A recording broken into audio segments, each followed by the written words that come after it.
Alright, hello everybody, this is Antonio Wolf.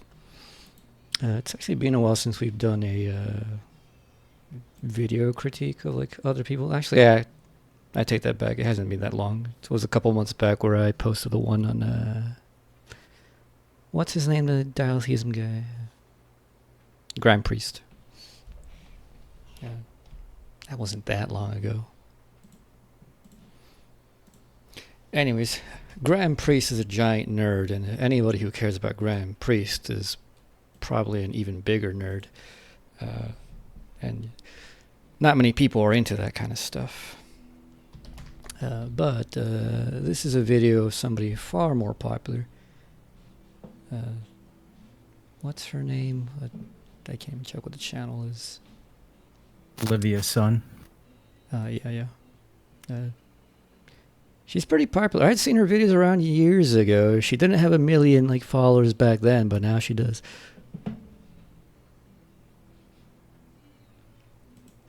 Anyways, she, as with many other people who get into this sphere of like pseudo-intellectuals, and yes, I'm saying it, she's a pseudo-intellectual. It's not her fault. It's generally not the fault of pseuds that they are pseuds. I don't know, take that as some kind of pity on my part or an insult. It's kind of both.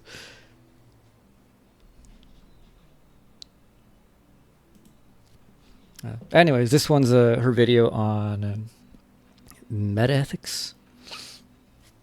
And I watched this before, and that's not that I actively do that.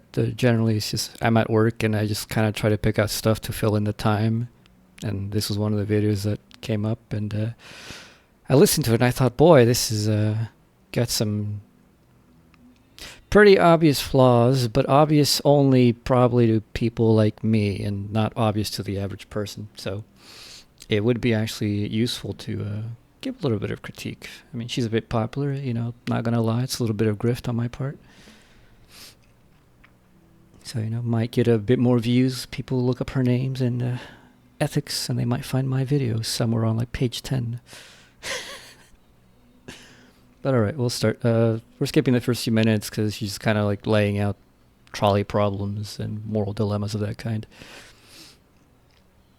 Speeding up a little bit on 1 1/4 speed, just because it's intelligible to me, it should be intelligible to you. Variations of the trolley problem just show how important context is to a moral dilemma. Each time the trolley problem's context is changed or expanded on, our evaluation changes as well. And so it seems like context is crucial to moral evaluations.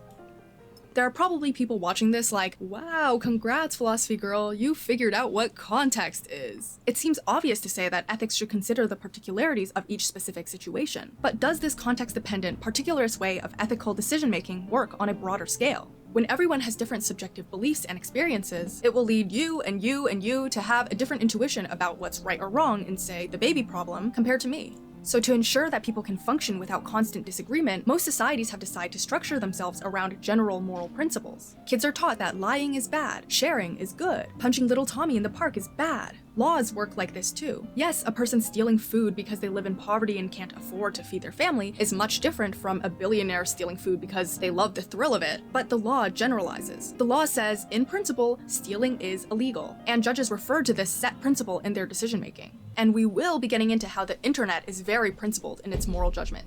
This scientific or systematic type of ethics is useful, no doubt, but there's a difference between utility and truth. Do general principles actually reflect how ethics is? You might think that one problem is that systematic ethics excludes imagination and emotion as valid ways of making moral judgments. While imagination and emotions can make ethical reasoning less precise and maybe more difficult, if that's how ethics truly is, then why stray away from it? One of my professors gave us this analogy. If we keep adding rocks to a hill, when does it definitively become a mountain? Is it the 50th rock we add? The 76th? If there is no clear rule, then why use rules? To get away from systematic ethics, a type of ethics called particularism has emerged. By the way, hills aren't real. No, I'm not joking either. You know, the things she's talking about is called the, I don't even know how do you pronounce it? Is it Sorites paradox? It's not even, I don't even know why they call it a paradox. It's not a paradox. It's just a question, like, at what point to do these, like, weird, vague objects, like piles and mounds and stuff, Yeah, at one point you don't, and at one point you say, yeah, now it's a pile, now it's a mound. The reason why it's arbitrary is because the object literally is arbitrary. There is no such object of that kind in reality. It's whatever we define it as. So, I don't know where this whole thing of can't emotions and imagination play a part in, like, moral judgment comes in. That's very odd. I'm gonna cut that out. Yep. Anyways. Anyways, let's continue. Which tries to focus on the particular people involved in a particular circumstance, in a particular environment, with a particular history, on and on and on. Now, I do worry that this video is going to be too long or too dry because we got a lot of theory to cover. So to make it up to you, allow me to bake you some dessert. I'm not breaking brookies, I'm baking. And the thing about baking is that it's a science. Let's bring out some, where is it? It's up here. I don't know why I went in the fridge. Too short of baked goods based on to achieve, like baking. Metaphor. How hard am I punching this baby? But we still assume that these punching a stranger's baby, maybe that complex phenomenon using the same measure. Stay tuned for a picture of the brookie. People commonly think that ethics is scientific, like baking. We can measure the goodness of all actions, and we can compare any set of actions against each other by using the same measurements. Like with any other science, the assumption is that complex phenomena is best explained by general principles. Is flirting with your best friend's romantic partner worse than punching a stranger's baby? Maybe you'll ask for more information, like, is your best friend's partner loyal or a sleaze? How hard am I punching this baby? But we still assume that these two actions can be better or worse in the same way. This is what's called value monism. All values can be measured by the same standard. Value monism traces all the way back to Plato, the ancient Greek philosopher, who argued that all values existed under the single value of good itself. Value monism is understandably appealing because it allows us to explain rational choices via a simple weighing and comparing of options. It allows us to say there is an objective answer to moral situations so long as you follow the objectively correct formula. Just like how there's an objective answer to 2 + 2 so long as you follow the objectively correct formula of addition. So when people inevitably have different intuitions about right and wrong, we can defend our choices to each other based on these publicly available principles. It's supposed to solve the problem of different subjective beliefs. Benjamin Franklin was all for these general moral formulas. In one of his letters to a librarian, he proposed that moral solutions can be found through, quote, prudential algebra. Divide half a sheet of paper by a line into 2 columns, writing over the one pro and over the other con. Then during 3 or 4 days consideration, I put down under the different heads short. I find that hard to believe, quite honestly. Benjamin Franklin was probably one of the most immoral people we had, at least as far as it goes with relationships. He probably didn't think about it, that it was immoral, though.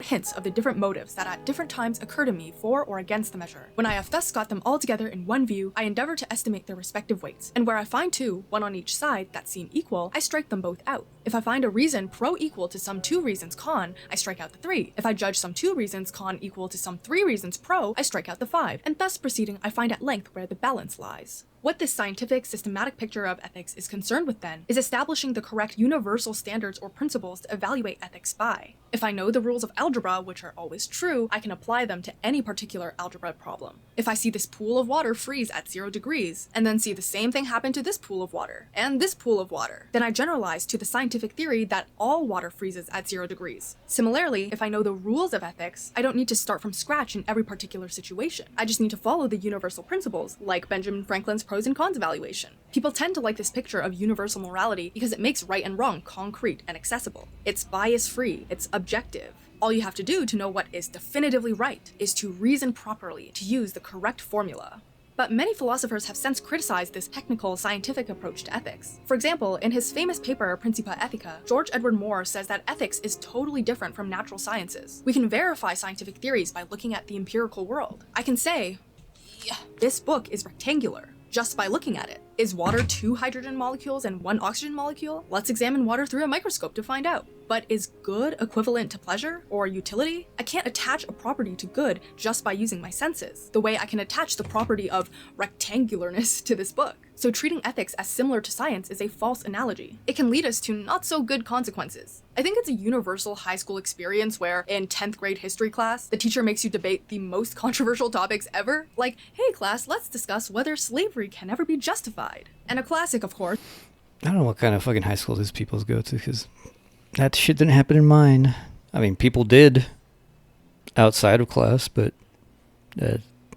never had a class where anybody was allowed to defend slavery. Not that it would be good. So far what she said is not too bad. It's just kind of these abstract formulations that people have. The value monism thing, it's not as clear as that. If you know anything about Plato, things can get very complicated. In a way, Plato is not a formalist, although there are very heavy formalist tendencies. So it is not clear what the general rule of goodness is, because Plato himself was never clear about what the good as such is.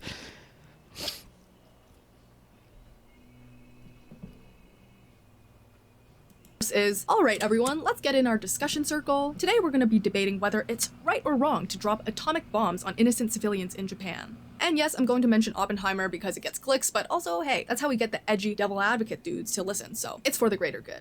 So people, and by people I mean high school history teachers, commonly frame the Hiroshima and Nagasaki bomb droppings as a binary choice. We can either bomb Japan and guarantee the end of the war, or we can spare the lives of innocent people in Japan, but the war will rage on. We have no choice. But why should we accept such limited possibilities? Why do so many people just accept this binary framework of choice? The ending of the war by this means was not undertaken lightly, but I am not confident that a better course was then open. Whenever we make ethical decisions, we have to first decide the range of possible actions that will be considered. Philosophers sometimes set this range by deciding what the best possible world looks like and what the worst possible world looks like. To do this, we need our imagination. Franz Hinkle-Lammert, I really hope I'm pronouncing that not too badly, wrote about two kinds of imagination. Conceptual imagination concerns thoughts about the limits of possibilities within a particular socio-political system. Since this type of imagination presumes the existence of a particular socio-political system, then a non-negotiable, a fixed goal, is preserving what is considered to be the best possible system. And in America, that system is neoliberal capitalism. American peace education about nuclear power insists that we need nuclear weapons to maintain peace. It assumes that the best possible world is governed by a logic of deterrence, because the only possible choices they will consider are the ones that will allow the system of neoliberal capitalism to continue. Quote, on the one hand, it identifies the best possible world with freedom of the marketplace. On the other hand, the guiding idea of the worst possible society, to be avoided at all costs, is what Hinkle-Lammert refers to as chaos as socialism, the antithesis of the capitalist idea. But communism that now threatens our survival. Now, political thought will always employ conceptual imagination, so it's not inherently bad. But if ethics is treated as a technical science, then ethics only uses conceptual imagination, and that's not good. If conceptual imagination's goal is to preserve a socio-political system, then everything else, including people, are instrumental for the good of that system. Quote, thus, for instance, the exercise... She just made value judgments in a video where she hasn't really explained what value judgments are yet. Right. You know, aside from the conflation of morality with ethics, which is not really a distinction most people make anyways, the question of what morality and ethics are is important, but I don't think it's receiving the attention it deserves. Instead, she's attacking utilitarianism and types of moralities that quantify outcomes, which is fine.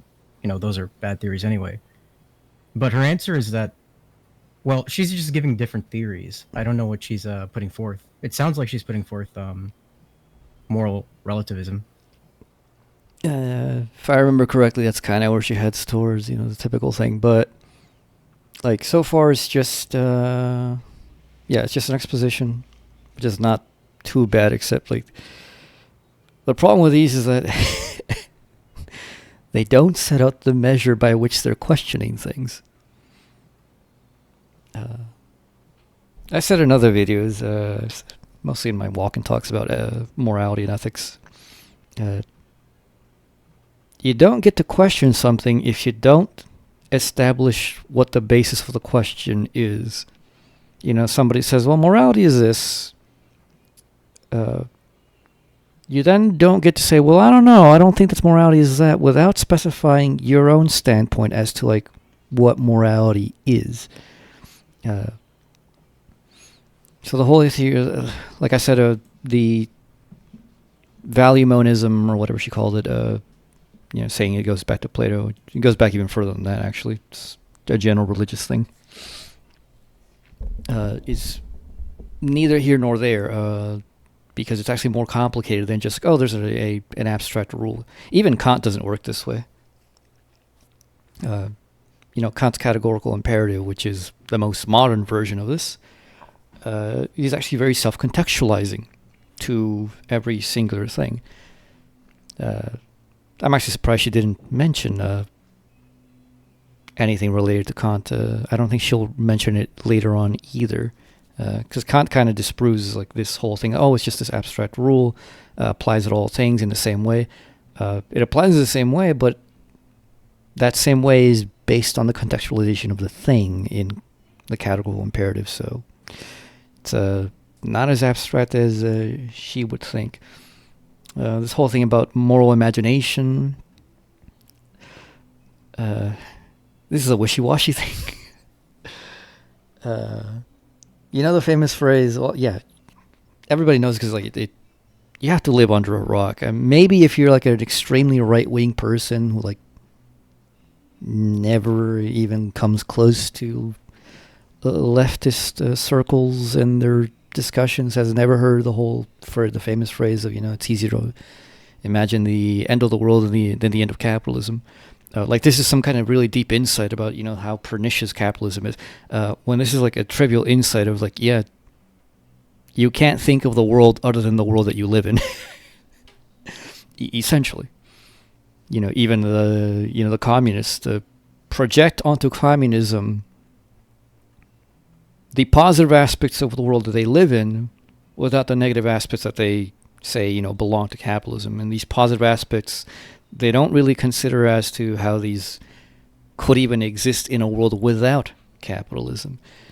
I made this criticism like some other people before, perhaps not on these videos, probably in Left to Wreckage videos that are all over the place with like a critique and readings of leftist text, communist text particularly. That a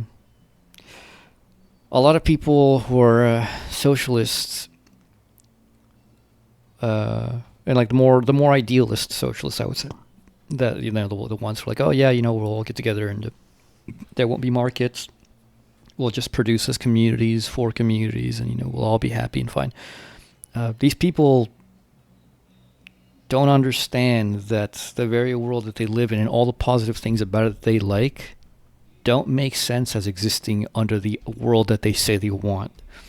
If you like the convenience of, one-day delivery from Amazon, you're not going to have this in a voluntarist communal like form of production. You only get this under very specific pressures of, that people have to be working at certain rates in certain times. If you can't enforce any productive rate on labor, and it's just like, do as much as you can within another time. It doesn't matter how slow or how fast, you all get paid the same in hours an hour. You're not going to get one-day delivery from Amazon. You're not going to get, peaches all year round. You're not going to get a lot of things. You're not going to get video game computers and consoles for everybody. Those kind of things don't happen. They don't make any sense in that kind of world. But then, you ask, well, what kind of world would that be? Well, if based on what we live in, we can't really imagine it. All we can say is, well, it would be very different. How different, we don't know. Whether it could even be a possible world, I would say, to an extent it could, but in many other ways it just can't. But that's neither here nor there. Her whole thing about the issue of like the bombing of Japan, for example, is a bad example, because we actually do know the real historical reasons for why we did it. It had nothing to do with ending the war. We knew that we would win the war. It was not an issue of losing lives. It was an issue of sending a message directly to the Soviet Union of, this is what we will do to you, if, you try to push the boundaries a bit more than what we're comfortable with.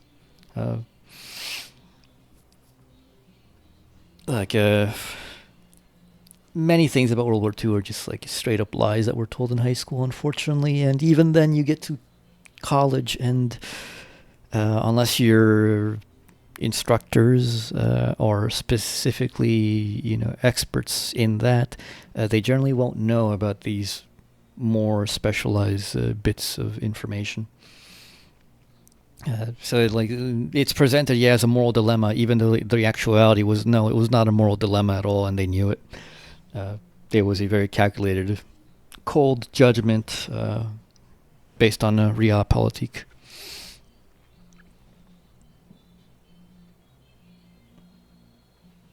So anyways, you can't...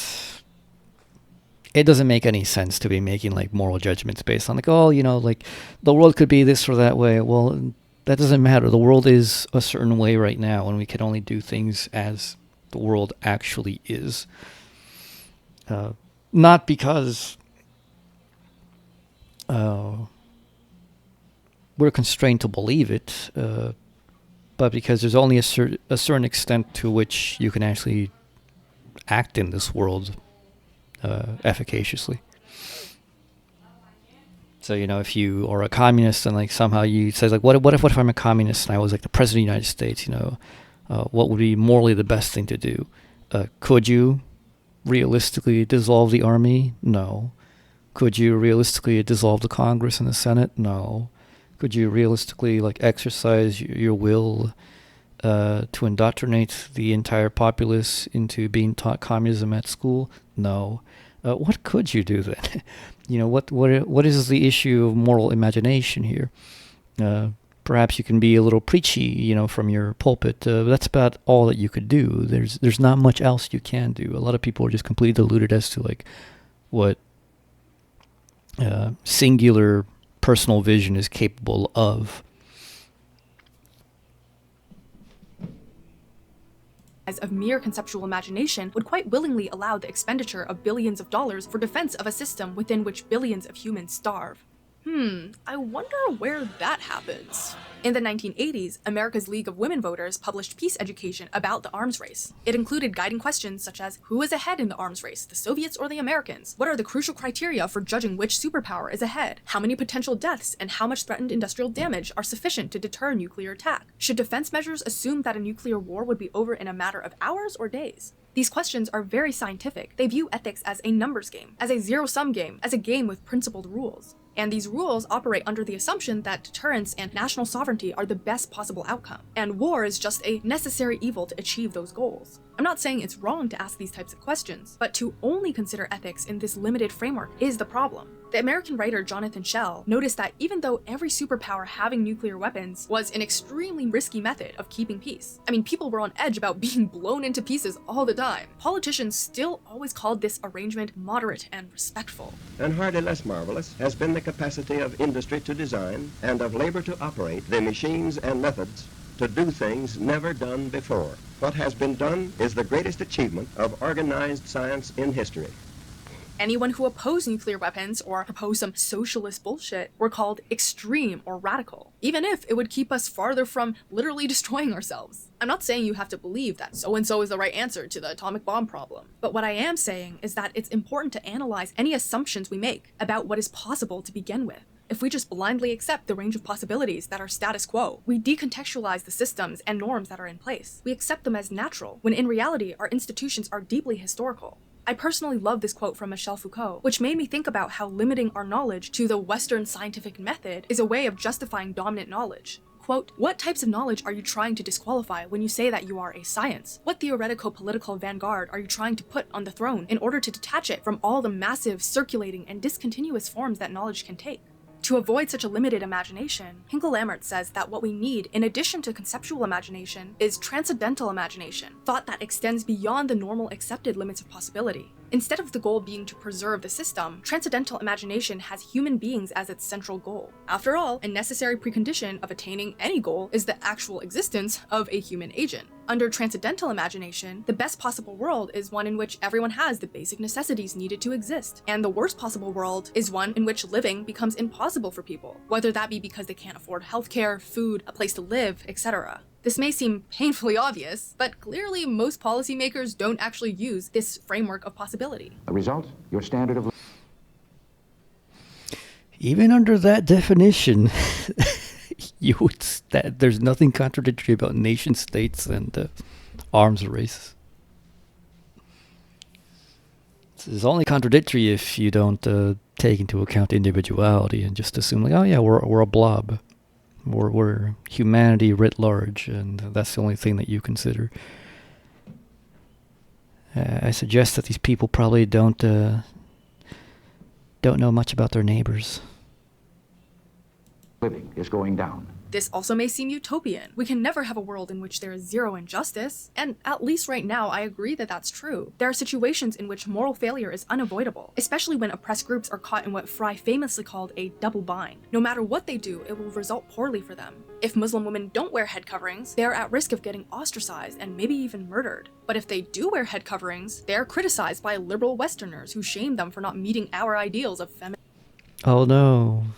I'm sure those people over there give a shit about what we think about them. Right. Let me also take this time to comment on my dislike of moral dilemmas.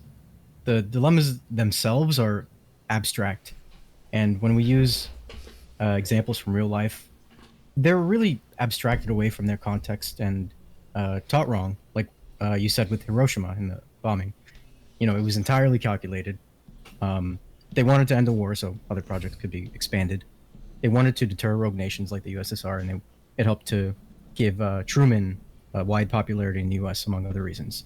But, like, don't get me wrong, hypotheticals can help someone to get to principles, which is really what we aim for in hypotheticals. But the scenarios themselves do more harm than good since they take up the focus. We don't really arrive at what to do with hypotheticals or moral dilemmas.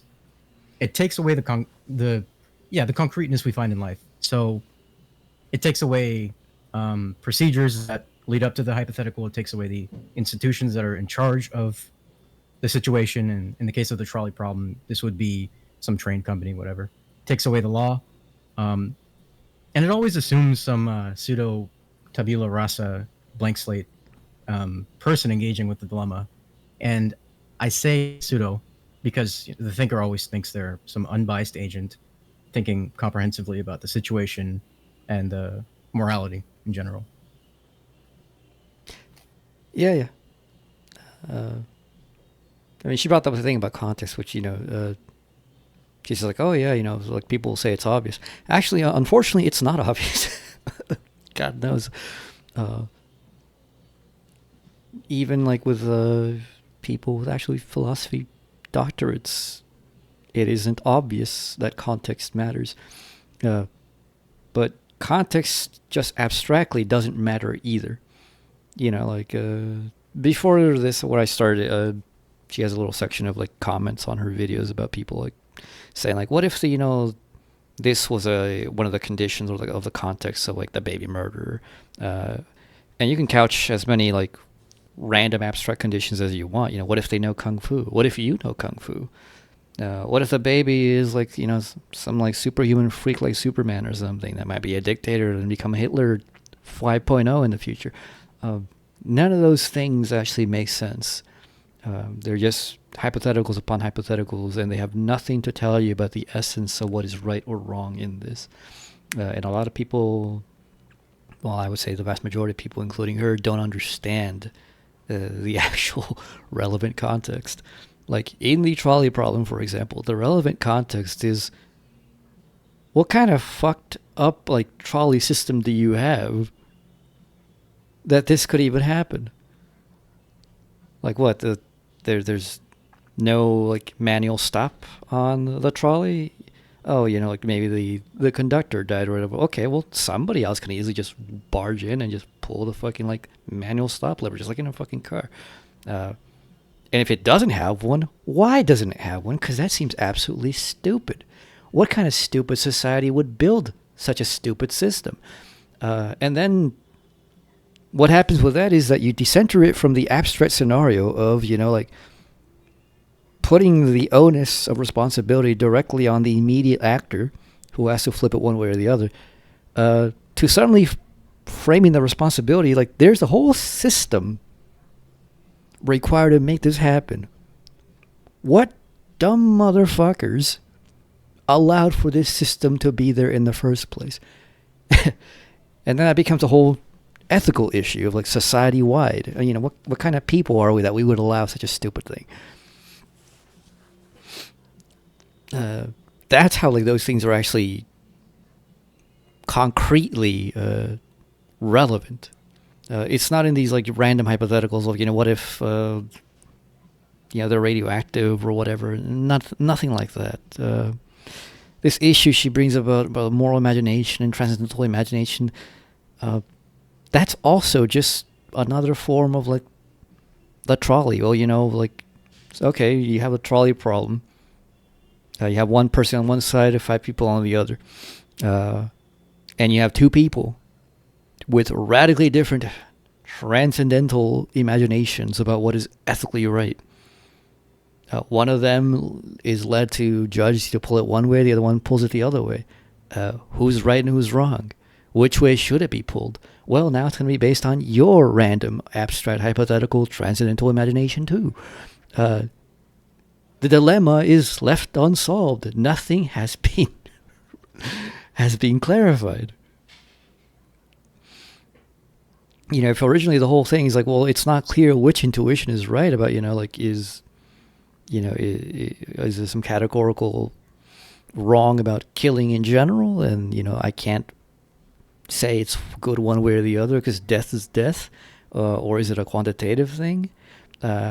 Or can it be qualitative and quantitative? Say, the person on one side is Nikola Tesla, if anybody of you know that.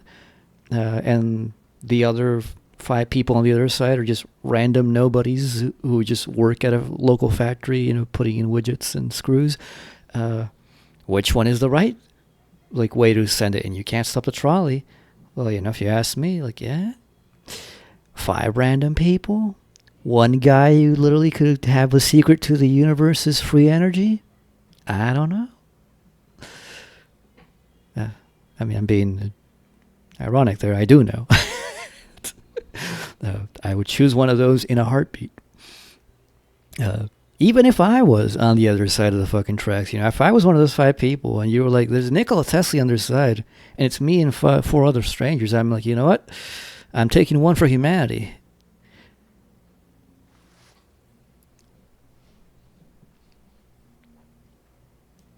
Feminist defiance. These are all important to keep in mind, but overall, I think it's very important to be able to imagine beyond what we deem possible. Aristotle said that just because a choice is unavailable does not make it irrelevant. The world has many ways of making it hard to act morally, despite our best efforts, but that means it's important to be aware of what causes these moral difficulties, such that we can expand our possible choices. Being able to imagine the impossible is also practically useful. If you're an indecisive person like me, and someone asks you what you want to eat for dinner, it's the most difficult decision I could ever make in my life. There are so many options, and I'm not particularly picky, so I could go for Chinese, I could go for Italian, or what about that shawarma place down the road? The way to deal with people like me is to first decide what is completely off the table. What food do I have no chance of being interested in? Once that's figured out, it becomes a lot easier to know what my possible dinner choices are. I think a lot of decisions are made in this backwards manner, where you first decide what is impossible before being able to figure out your range of possibilities. Quote, whoever is incapable of conceiving the impossible can never discover what is possible. The possible results from the submission of the impossible to the criterion of feasibility.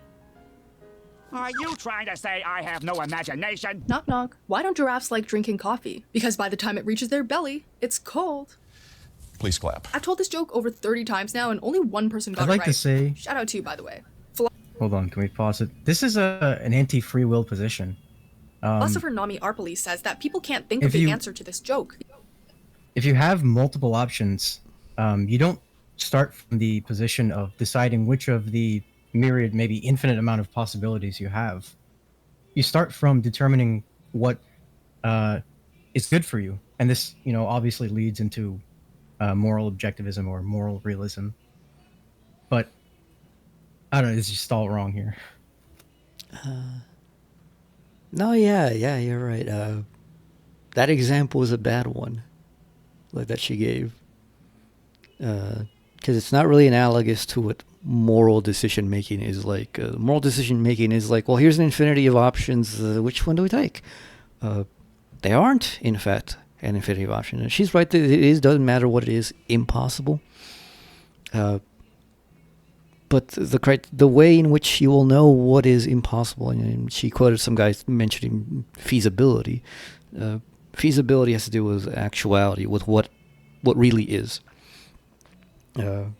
Now, she and most people aren't aware that there is any connection between what is and what is good, which is why they leave these things up to choice. Like, oh, well, what is good is I like this or I don't like that.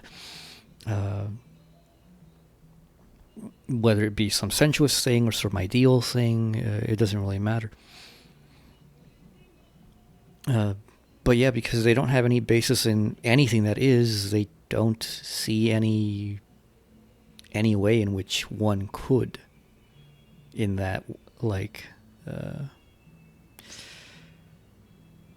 in that panoply of choices, break it down by an objective metric such that, I don't just have these abstractions like, well, what don't I like? What do I like?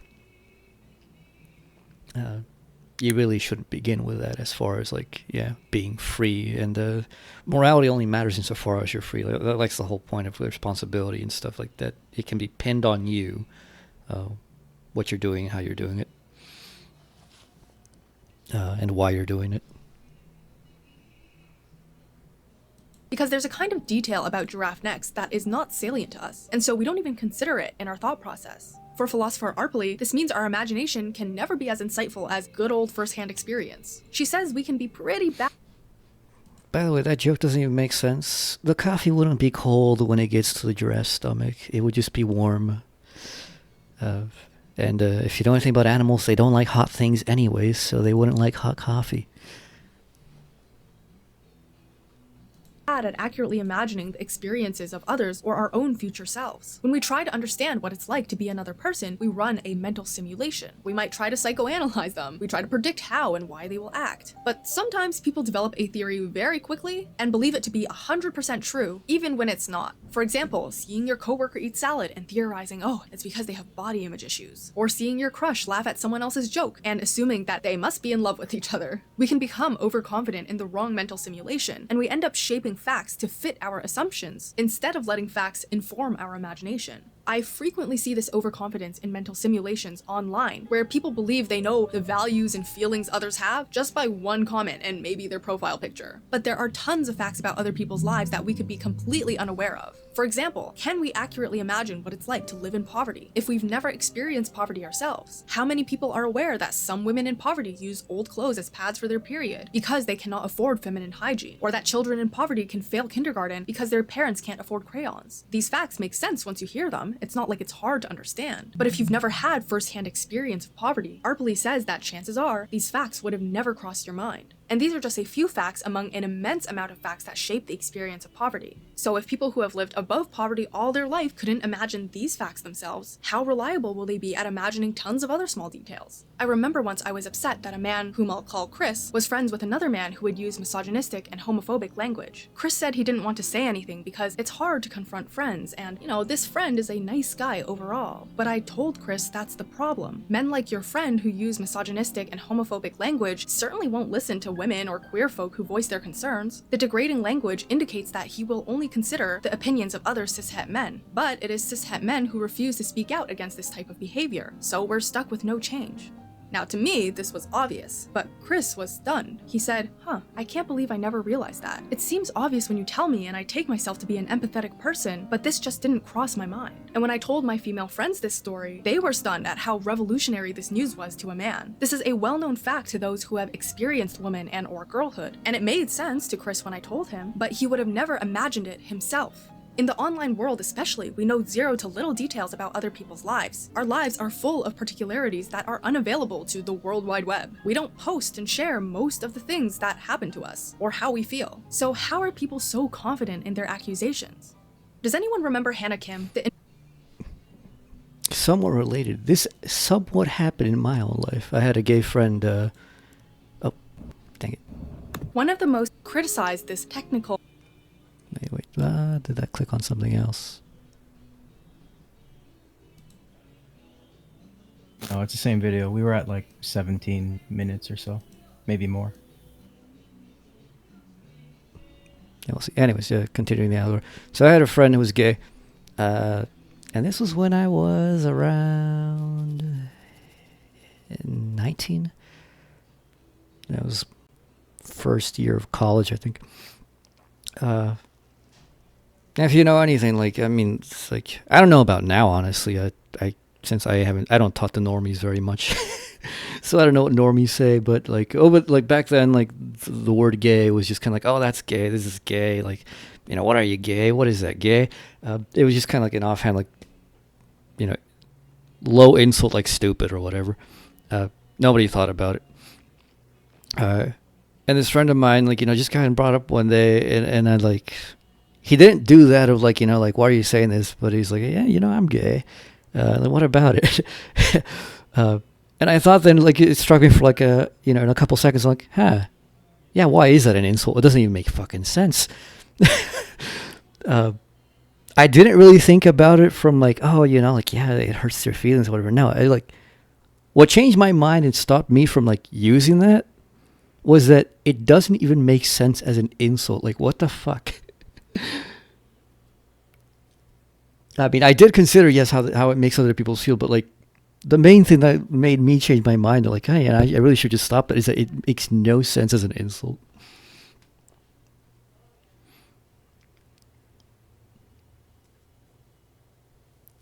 It's because even then, like, by that time, like, I had just had like years already where like people would like insult me as like, oh, like, what are you, like, gay? And I'm like, but what if I am? What would be the difference? What would change? And they would just people would be like, oh shit, that insult doesn't work on him. Got to try something else.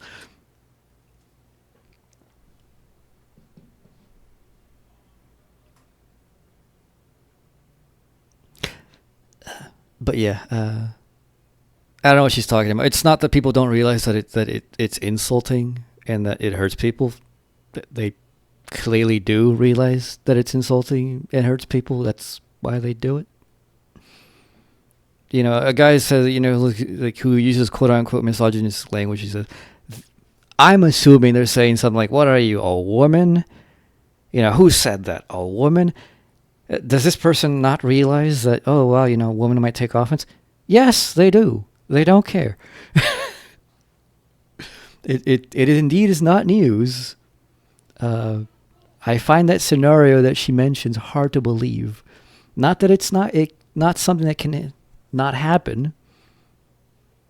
But by and large, yes, it seems most men are very aware of what they're insulting and who they're insulting, and they don't particularly care.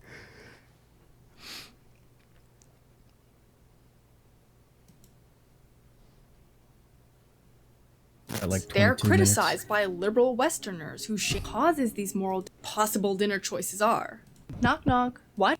Furful up a theory very quickly and blooding poverty ourselves. How many people of poverty? Arpley says that chances are these facts would have never crossed your mind. And these are just a few facts among an immense amount of language. Chris said he didn't listen to women or queer folk who voiced their— To me, this was obvious. But Chris was stunned. He said, I can't believe I never realized that. It seems obvious when you tell me and I take myself to be an empathetic person, but this just didn't cross my mind. And when I told my female friends this story, they were stunned at how revolutionary this news was to a man. This is a well-known fact to those who have experienced woman and or girlhood, and it made...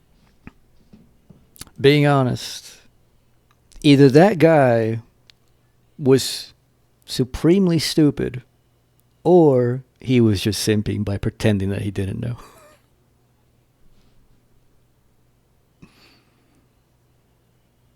Could go both ways. But most likely, simping.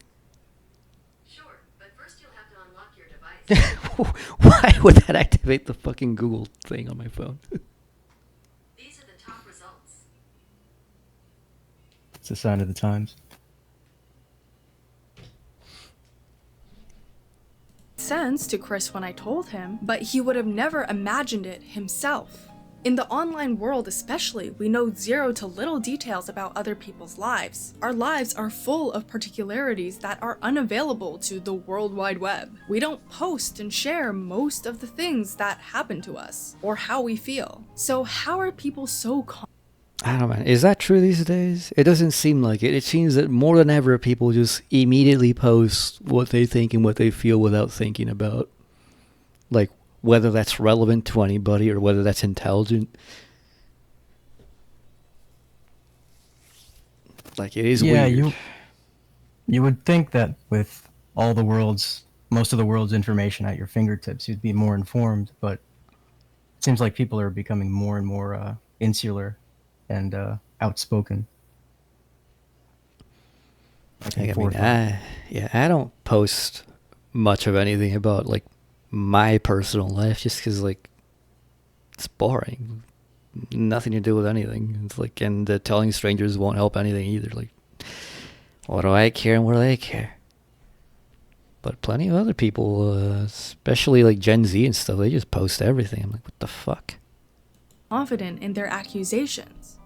Does anyone remember Hannah Kim, the influencer Nope. that was in deep shit for dating this man, Ned, who was exposed for sexually engaging with minors? Well, it was perfectly normal internet etiquette to hate Hannah, to blame her for condoning her boyfriend's acts, until recently she uploaded a long explanation on her Instagram story about how she was abused by Ned herself. She said he controlled everything she saw online, he physically and psychologically hurt her, gaslit her, and then suddenly, loads of people were extremely sympathetic, people were saying sorry on behalf of those that ever blamed her. There was a complete shift in the overall attitude of the internet towards her. There are tons of other online cases like this where people apply a general principle. In Hannah's case, the principle was, you are a bad person if you stay with a partner that sexually harasses others, but had zero acknowledgement of her particular circumstances with her particular history as a particular person, which they know nothing about. All the internet sees are general users, removed from any specific human being, and so the internet applies general moral principles.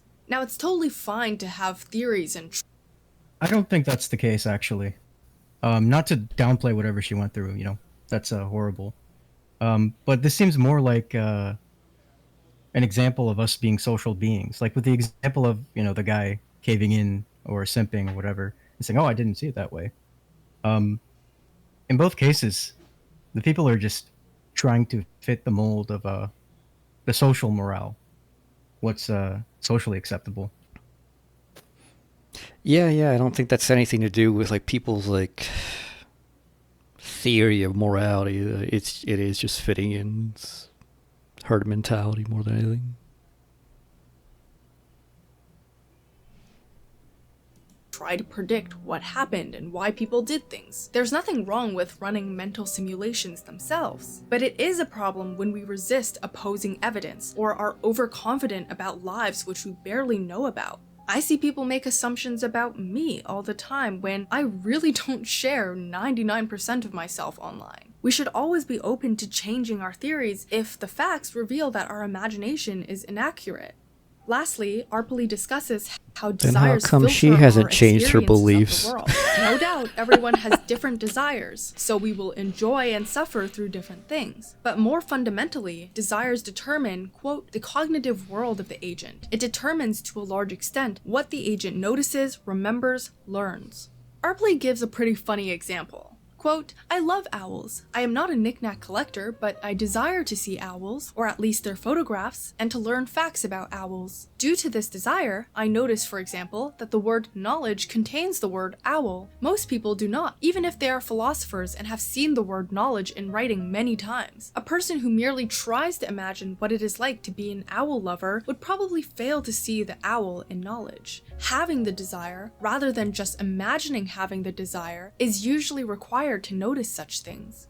While the desires of an owl lover are to their perception of the knowledge world, does not desires actually that contain belong the to word what owl. Lori Paul calls It's just what transformative happens. experiences are crucial. Transformative experiences change deep aspects Knowledge. of who you are. Examples include going to war, romantically loving someone for the first time, or becoming a parent. These experiences reshape core parts of our lives and what we desire. The idea is that you have no way of knowing how the experience will change you before you have the experience. They are too radical of a change to be imagined. Now, based on my YouTube demographics, I don't think majority of my audience No, she hasn't We pointed out revisit like the how baby that's actually relevant, but to make it relevant to what she's been saying, the equivalent to like, you don't really know like until you experience it. This is the kind of things where people make these hypotheticals like, would you rather, get a $1 billion and sacrifice your firstborn child, or have your firstborn child but live out your regular normie life and you'll be poor. Supposing if you had, concretely, you had a child and that child ended up being, having a bad character for whatever reason, whether you raised them well or not. I mean, because you can raise people well and they still turn out shit. Contingencies of life. I mean, supposing that if you knew that was going to be the outcome, would you choose the $1 billion? I probably would. It's like, okay, my firstborn child's, sacrifice them when they're like, 5 weeks old or whatever. Okay. In that, I get $1 billion and I can have as many other kids as I want. All right. As after all, this kid was going to be like Hitler 3.0. So fine by me. As a matter of fact, I did the world a favor. But the reality is, of course, you don't know where anything goes.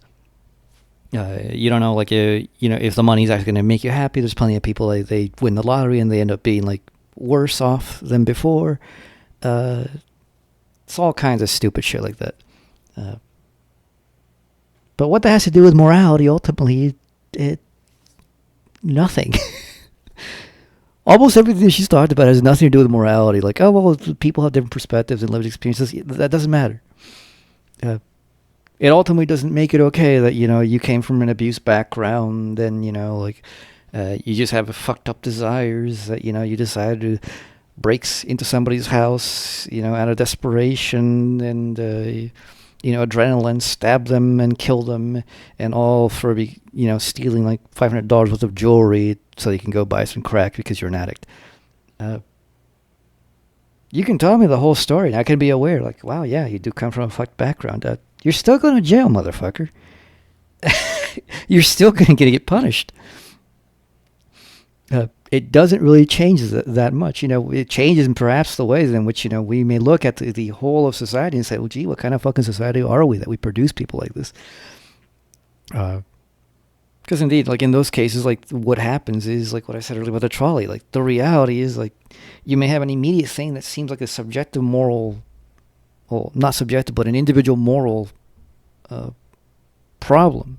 But the reality is that when you think about like what it is that this person is and what this event is, actually leads you to the conclusion, actually there is a far broader and deeper problem in society itself that is producing people like this.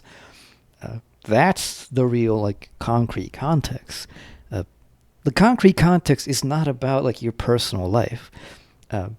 That has to be dealt with, how I personally may judge you as a person.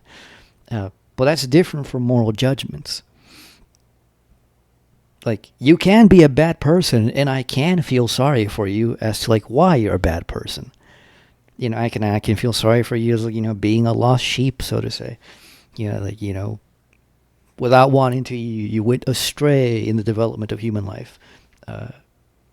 We can feel sorry for those people. We can feel pity. We can feel sympathy. It doesn't change the fact that to an extent that is very important. They are aware of the things that they do, and they just don't give a fuck. Why they don't give a fuck is kind of irrelevant. 100%. I think she is ultimately a moral relativist, since in sourcing moral grounding from moral experience, there isn't really a consistency in how you make moral judgments.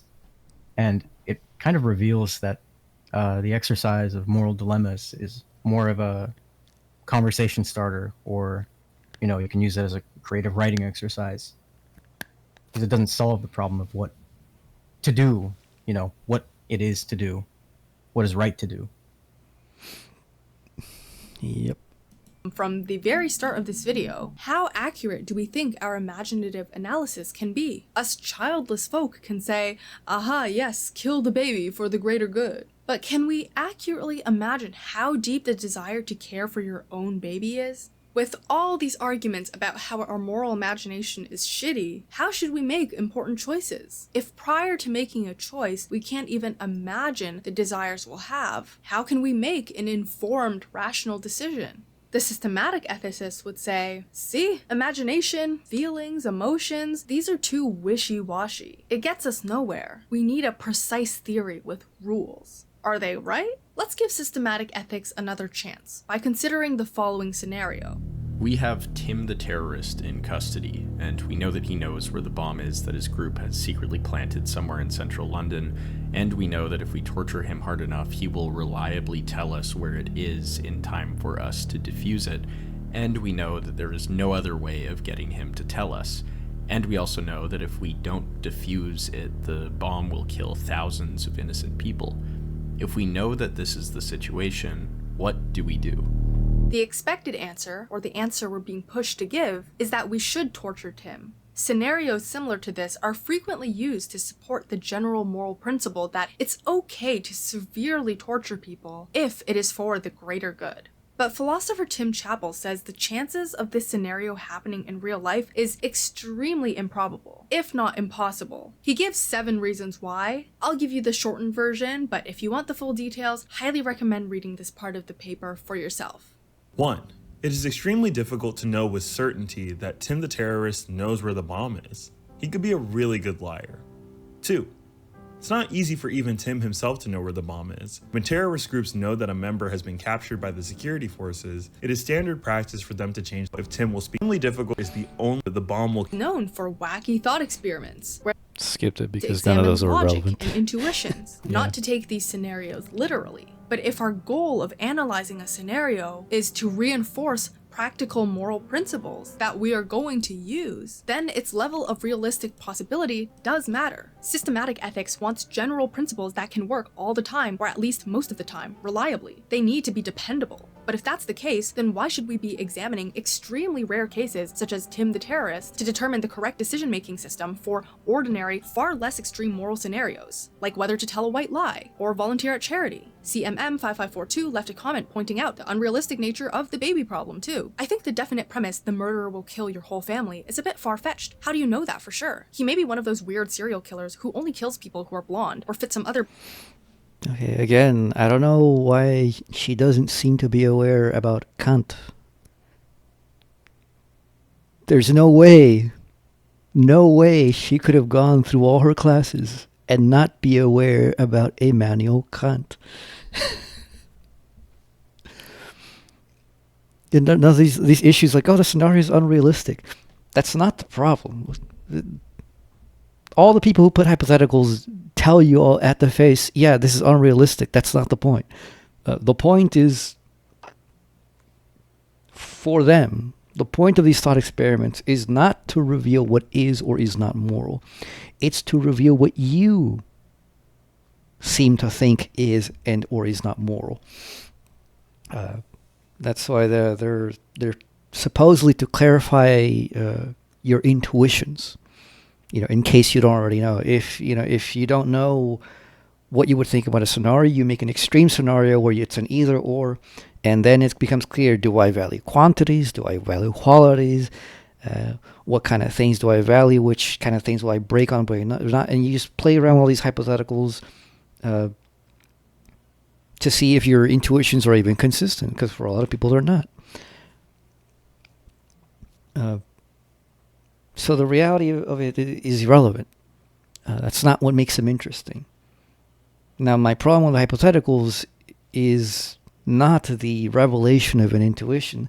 The problem with hypotheticals is that they're not relevant to philosophy.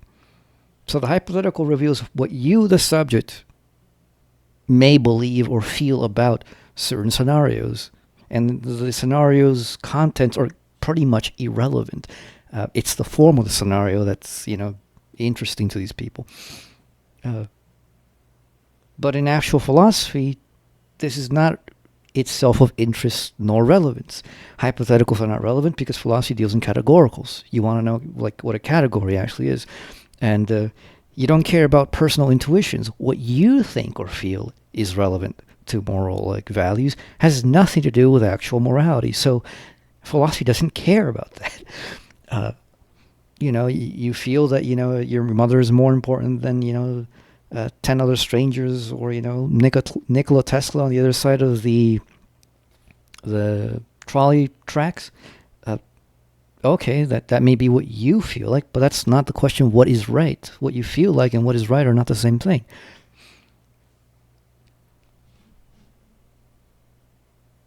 Preconceived fixed obsession that matches no one in your family. And so let it be known here that I don't think these unrealistic moral dilemmas are actually useful or good if we are trying to figure out how to make real-life decisions. What really matters more to me still is moral imagination. Quote, here then is the first way in which the moral imagination is a key resource in thinking about hard cases like Tim the Terrorist. A well-developed moral imagination will enable us to think clearly and precisely about what kind of scenarios are empirically possible or likely. You needed moral imagination to come up with these 7 points, and being able to do that matters because it is very easy for our imaginations to get mesmerized by certain possibilities which our own minds or cultural influences such as spy films or apologists for the Bush administration, or indeed philosophers themselves, tend to make unduly salient to us. What I'm hoping to convince you of, at least a little bit, is that with moral situations, it's never a binary situation. It was never the case that with the Hiroshima bomb, the only 2 options were to either drop the bomb or not. But if our only exposure to moral thinking is theoretical moral dilemmas, like the trolley problem or the baby problem, then we can be misled into thinking that all moral questions are binary. If the media loves putting out movies like Mission Impossible or James Bond, then the choice to violently engage with enemies and terrorists will stand out in our imagination, even if there are other better choices. So yes, let's preserve moral imagination after all. But how do we improve our shitty imagination? Imagining is a skill. As with any skill, the inability to imagine well right now does not mean that all hope is lost. It can definitely be improved. The philosopher Amy Kind says, we just think our imagination is shitty because nobody ever spends time or effort actually improving it. And that's not really your fault. A lot of jobs and parts of school don't really make imagination important. One method of improving our imaginative skills is what's called imaginative scaffolding. Imaginative scaffolding She knows is where Amy you modify Kind similar and Tim Chappell, experiences but to not help you Immanuel know what an Kant. experience is like without ever actually having it. For instance, maybe being a parent isn't as hard to imagine as some philosophers suggest. Experiencing romantic love is obviously different from love for your child, but perhaps we can extract features from romantic love, such as the experience of missing someone, or arranging parts of your life around someone else, and imagine how that would be similar to parental love. That's why art. It ain't that hard to imagine like kids, and it's nothing to do with your romantic partner. If you ever have pets, the same way that you love them, but to an infinite degree, which is not a quantitative degree,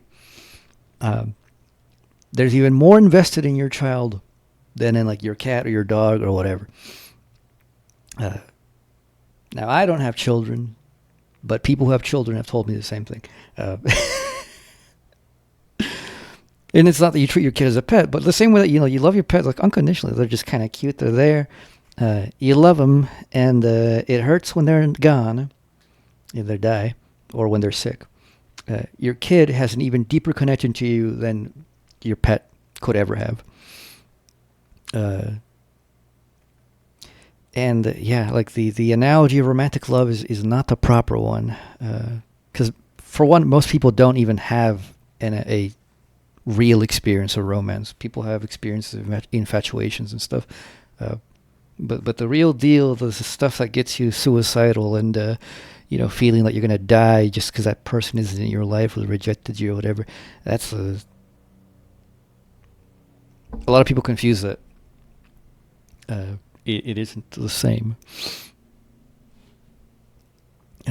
So yeah, like you can't really imagine how you're going to relate to your child. You can imagine like very tiny degrees, but like the difference is significant to the point where you can only imagine it in abstraction. You can't really imagine it concretely for yourself. Now, this is still irrelevant to morality. The thing that she's talking about, moral imagination, really doesn't have to do with imagination in a literal sense. It has nothing to do with pictorial representations within your mind. If these people have any like half sense of philosophy in what they're writing, what it seems that they actually mean is a broader conception of things. To be able to have she called it transcendental imagination, but it's not imagination proper. It's a transcendental conception. That's really it. It's being able to conceive things and view things, not in a literal pictorial sense, but in a semantic sense, a paradigm sense, from different things. But merely imagining the world from different paradigms is not relevant to morality. You can imagine, I'm sure, the world from the paradigm of an SS, officer. We're talking like the real esoteric Nazis, and not just the people who are like, National Socialists, but like the guys who thought that they were the descendants of the Anunnaki and the Hyperborean blonde hair, blue-eyed people. Those people. Now they viewed the way different. They viewed reality differently, literally, than the rest of us did back then and do now. And what good would it do you to have a transcendental conception of the world from that position? Like, why would you do that? Why? You would see the world and like, oh, this is what a Nazi would, hardcore Nazi would think is good. Okay. But is it good? Is so powerful. The more stories you read, the more films you watch about different characters with different psychologies and different life experiences, the more possibilities we can imagine ourselves. But it's real. As a enjoyer of the arts, I have never read, heard, viewed, whatever else you might consider under the domain of art, anything that has changed my view about what is moral. The only thing that it changes is it gives you a perspective like why people would do a certain thing. And it's not that the perspective changes the rule. It's that perhaps an expanded perspective would be like, oh, well, okay, It's like the thing, like, is it okay to steal? In principle, no. Well, is it okay to steal if you're literally on the verge of starving, or in the case not always starving, but your wife has diabetes and you just can't, you don't have the money and she's going to die, you need the insulin, and there's an insulin van that just happens to be parked very close by, and that it has insulin, and are you going to risk it? Are you going to go ahead and steal it to save your wife? Is stealing still wrong? Yes. But there's a greater wrong ongoing than the theft itself, which doesn't justify the theft. It just explains the theft such that, well, this person is put in between a rock and a hard place. They can make no good choices. Doesn't mean you don't punish them for stealing the insulin. No, you're still going to punish them. It's not the person who owns the van or the person who produced the insulin or the person who sells the insulin's fault that for whatever reason you personally individually don't have the money. It's a whole social system that's at fault for fucking you. Or, perhaps maybe the system's all fine and maybe you're irresponsible. That could be the case too. There's many ways in which things can go. But they don't really change the principles. They just change the ways in which the contextualized event is to be understood, and whether it's to be understood as a personal failure, whether it's to be understood as a systematic failure. It doesn't. So this whole thing about context and transcendental imagination and thinking about things from different perspectives, it doesn't really have anything to do with determining what is and is not moral. Really important that we diversify the types of art and media that we consume. If you only read one genre or get fixated on one trope, it creates an imaginative habit that is hard to break. For example, if you only... I am a person who's like very much like a repetitive. I don't read outside or listen outside or engage in anything outside of what I already like. Like, I don't see a point in going out and like, I'm just going to try different stuff randomly. I can watch a show for like, 10 minutes and go like, yep, I like it or don't. And I don't care if other people go, look, you just got to suffer, for the next 4 episodes. And then it gets good. If I don't like it now, I'm not going to like it then. I don't care. Why should I suffer through it? Oh, but it'll give you a different perspective. I don't care. Perspectives suck. Like, perspectives are worthless. Which is why I tell people, like, I don't like philosophy. Because what most people mean by philosophy is like, oh, I like perspectives. Well, I don't like perspectives. I don't care about them. They're like, but you're close-minded. Yes, the truth excludes falsehood. They are not the same, and they don't share reality. But how am I so certain? Because I have the basis of truth.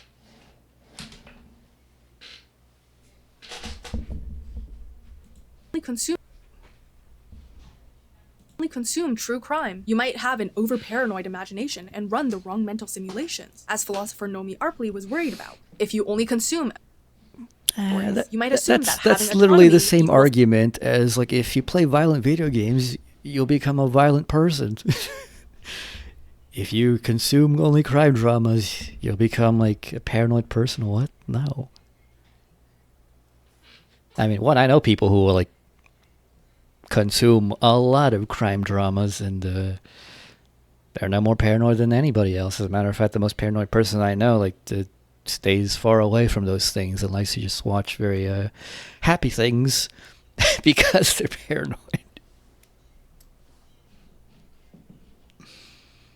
Cutting off ties with your family, because that's what characters in these Western stories tend to do. But of course, that's not the only way to be an autonomous person, and cutting off ties with your family is an extremely harmful choice for some people. If the term imaginative scaffolding has been hard to understand, then you can think of improving moral imagination as an exercise in compassion. When you learn about new experiences, you need to want to understand them, even if they seem difficult to understand. If you approach diverse art but you don't have an open heart, then your personal biases and social pressures and conventions will prevent you from entering the experiences of others. Going to meet Paulo Freire, the founder of Philosopher and critic Paulo Freire said that the most important experience to grasp are those of the poor and the oppressed, because, quote, it is the poor and the oppressed, those who stand outside the benefits conferred by any socio-political order, who possess the greatest potential freedom to critically apprehend those social structures fetishized by their beneficiaries. For example, yeah, no, I've never believed that, honestly, coming from somebody who's experienced significant backgrounds in poverty. There's nothing noble or or transcendental about the possibilities about poor people. Poor people are people like you and me. They're not angels in disguise waiting for the potential to be good. They're scumbags just like the rich people like Trump is. You know, a lot of poor people, if you give them the position or the possibility of being rich and getting away with all the things that rich people get away with, they will do it. You know, the whole like joke about Americans being temporarily embarrassed millionaires is pretty true. Yeah, this is a strange, noble, savage view of poor people. the most high-minded people are not poor people. Like, you want to read the most beautiful moral stuff, you gotta read it from some guy who was at least middle class, or woman in this case. There aren't that many women in philosophy for various reasons, but there are some, and they do produce some good stuff. But yeah, like, those are the people. Like, that's the reality. Like, regular poor people do not have great imagination. They don't have great moral understanding or values.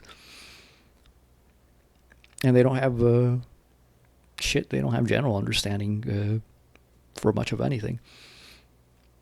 And is that because they're poor? Part of it is, yeah, like, being poor fucks you up. Which is why you should not idolize the poor. There's nothing noble about being poor.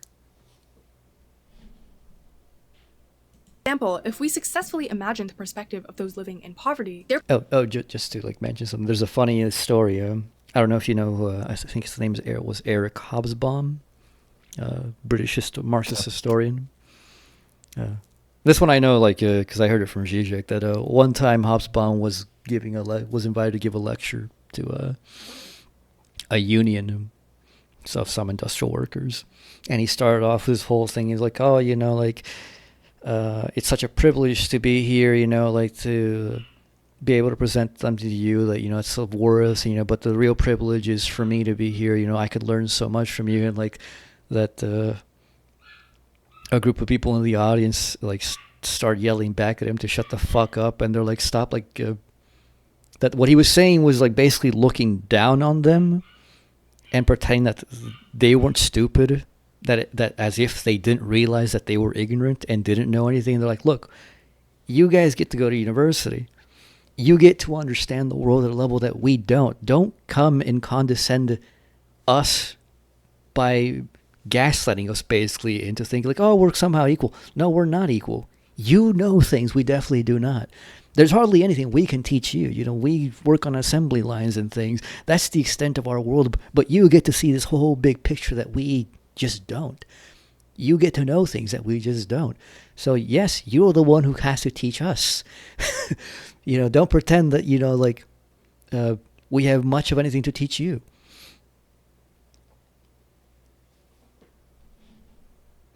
Which I think is a great point.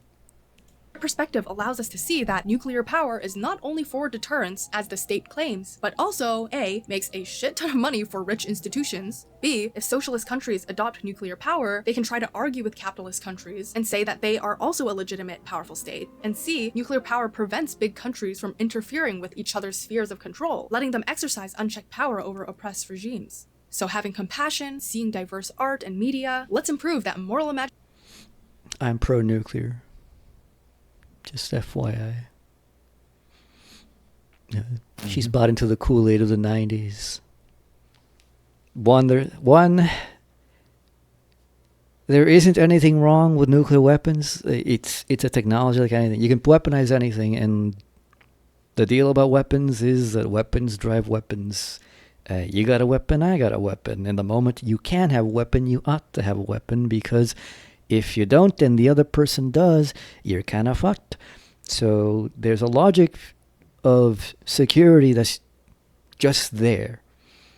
Because we don't live in La La Land where we all share the same goals and interest.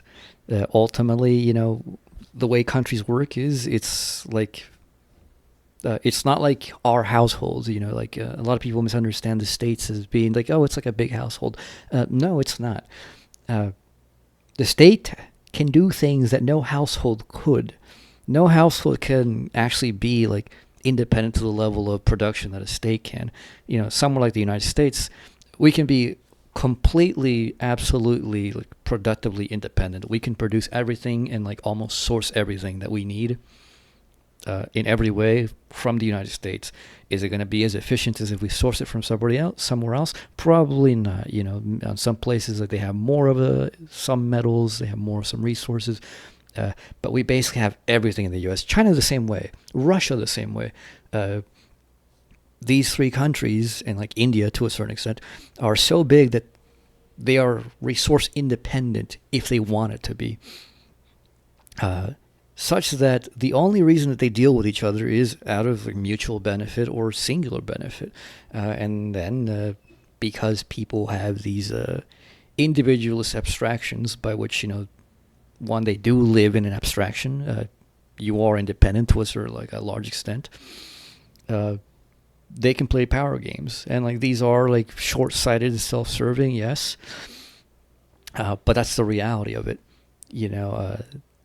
To pretend that that's not going to happen and that, you're going to be the lone paragon of like, we're the pacifists and, we are not going to waste these things. Yeah, enjoy getting cooed by the CIA. Enjoyed getting like, pressured, because you don't have to be being cooed for anything to happen. All you need to do is like be pressured. Why is like Venezuela always in constant shit no matter what? Because they're pressured on all sides. There's nothing they can do. They're not a national independent, like resource independent country. So as much as they might want to, as much as like, even if the entire country came together, like Cuba, for example, and agreed, we'll do socialism instead of being like the current like 50-50 split between, wanting to do it and wanting not to do it. Venezuela would still be fucked. And you know what those are called? Fake countries. That's the reality of it. It's like, oh, they're oppressed regimes. Now they're fake countries. That's what they are.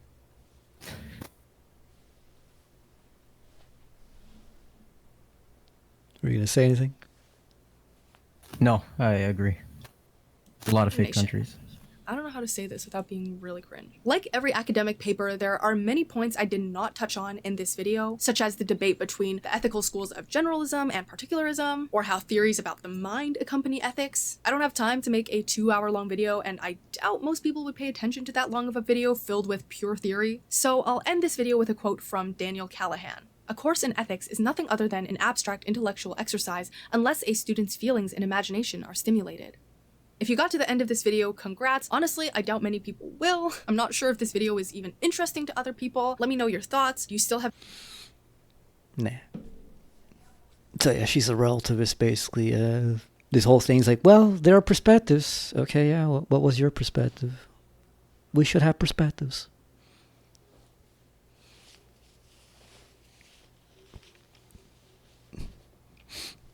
I'm pretty sure that she would be so happy to entertain the perspective of a Nazi or the Islamic Caliphate in Iraq.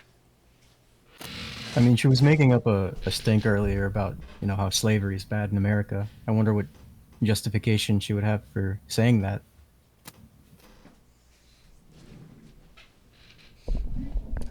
Probably not a good one. Here, I have another video that's actually going to be more interesting. I don't remember why I thought like there was more to critique about this one. Well, it must have been a moment kind of thing that I wasn't really paying full attention. Just caught snippets of it.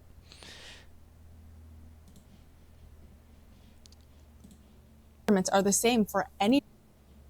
Discussing more realism.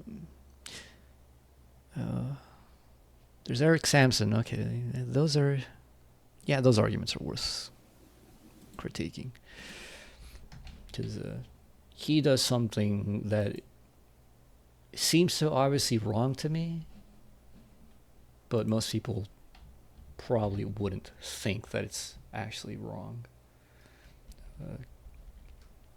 which is just like the form of the arguments that he presents are just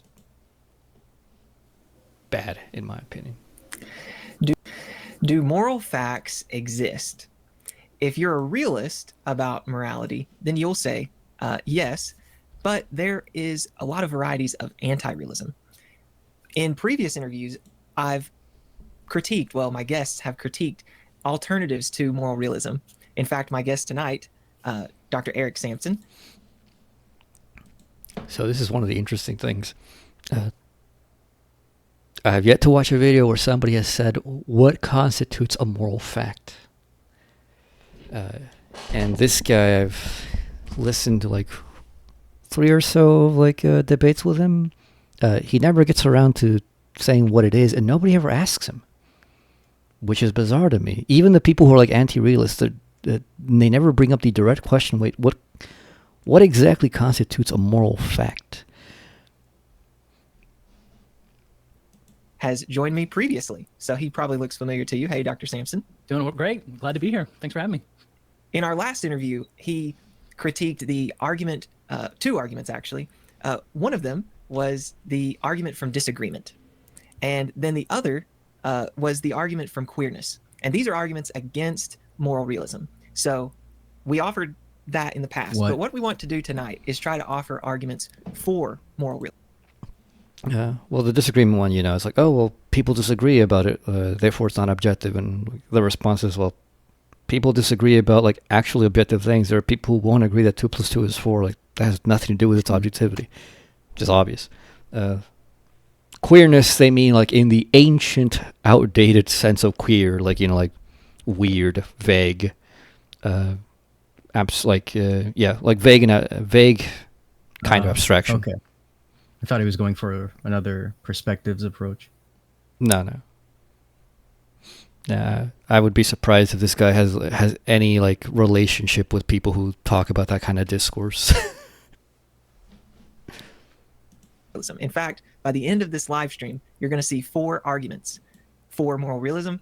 We're going to consider the objections to them, and then how Dr. Sampson responds to those objections. It's going to be a really good interview, so let's go ahead and dive into it. First, you've already been on before, but maybe you want to say something particularly about this. How did you get interested in developing arguments developing arguments for moral realism? We'll skip that. That some of the moral truths, start with that to prove the existence of the external world. So we're going to. Excellent. Okay, so what arguments are there for moral realism? Good. So I'm going to offer 4 different arguments tonight. I'm going to offer a modal ontological argument for the existence of moral truths. I want to start with that one because many of your viewers are probably familiar with the modal ontological argument in philosophy of religion. So I'll start with that one. Then we'll do a Moreian argument, which takes inspiration from G.E. Moore, who tried to prove the existence of the external world. So we're going to take inspiration from that proof. We'll do a companions and guilt argument from Terence Cuneo, who you actually had on the channel, and I invite people to go see that interview with Terence. And then I'm going to do the last one. This is the really high level one. This is kind of tough. That's why I left it for the end. The true philosophers, if they stick around, can see this one. And this is the argument from Deliberative Indispensability. This is from David Enoch. It's worth mentioning just a few things about these arguments that I'm going to talk about tonight. The first one is that all of these are fairly recent. So the oldest argument that I'm going to talk about tonight is from 2007, which is not so long ago. All 4 arguments appear elsewhere in philosophy, so it's not as though we're pulling this out of whole cloth. These already draw on well-respected arguments for the existence of certain things. And all of them are resistible in the following sense. Like, none of these arguments are going to be so compelling it's going to just break your brain and that's just going to force you to believe in moral realism. But I think all of them are resistible at a pretty high cost. That is, you can resist all these arguments, but you're going to have to deny one of the premises, and it's going to be really costly to deny one of these premises. So in other words, you're going to have to bite a lot of bullets by the end of the night. So hopefully, for those who are watching and aren't convinced of realism, hopefully by the end of the night they'll have a mouthful of bullets that they've bitten because they want to try to resist these arguments. So those are just some general comments about the arguments that I'm going to consider tonight. Excellent. Well, I'm eager to jump in. So let's start with this modal ontological argument for moral realism. What is it? Good. So, I mean, as I said, it takes inspiration from the modal ontological argument in the philosophy of religion. And basically what it says is, hey, that's a pretty cool argument that's going on in philosophy of religion. That's a cool way to try to prove the existence of a necessarily existent entity. But there are some problems with the modal ontological argument, at least some difficulties for it. It's not one of my favorite arguments. I don't think it's terrible. I think it's got some good things going for it. But what's nice about the modal ontological argument for moral realism is that it sheds most of the difficulties associated with atheism, and it keeps all the good stuff. So I really like this argument because I think it keeps all the great things about the one in philosophy of religion, but loses a lot of the difficulties. So here's how it goes. You ready for me to hit you with this one? I'm ready. Okay. So here's how it goes. Premise 1 is some putative objective moral truth. I'm sorry. Yeah. I said I'm ready. I'm ready, but I want to show the audience. So let me pause you just for a second. So let me share my screen here. Okay. So here it is. And let me mention this really fast. So this Google Doc that we have here, it's really, really good.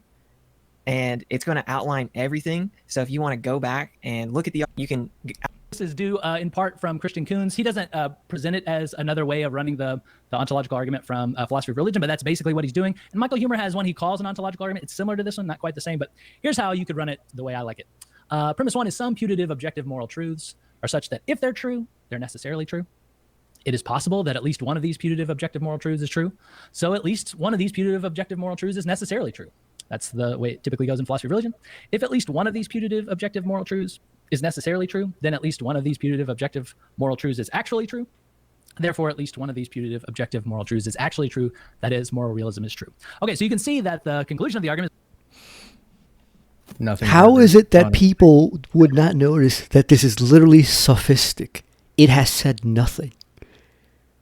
The thing that has to be defined is what is a moral fact? What is a moral truth? What is objective here? He just says the words, some objective moral truths are such that if they're true, they're necessarily true. It is possible, based on what? Nothing has been established about the possibility of what this putative object is, because we don't know what the putative objectivity of morality is, because we don't know what a moral fact is. Could be, objectively morally true. So at least one of these putative objective moral truths is necessarily true, and blah, blah. It says nothing. Yep. How would people the exact not see same it? problem that the in religion the modal ontological argument faces, because the first point is similar to this one in that it says it's possible that a maximally great being exists, but in the analysis of what this great being is, it necessarily exists. It's not a possibility. And so the same applies here with objective moral truths. The modal ontological argument is garbage, in my opinion. It is a failure to understand the original ontological argument, because if you understand the ontological argument, you understand there's no room for possibility. The whole thing transcends possibility. It's a fully actual thing. Why in the world people think that it's good is beyond me, beyond like the obsession of multiple possible worlds and stuff. It is a completely unnecessary extension. It doesn't mean anything. You can't qualify the actual with being possible. The possible is qualified by the actual. It's not the reverse.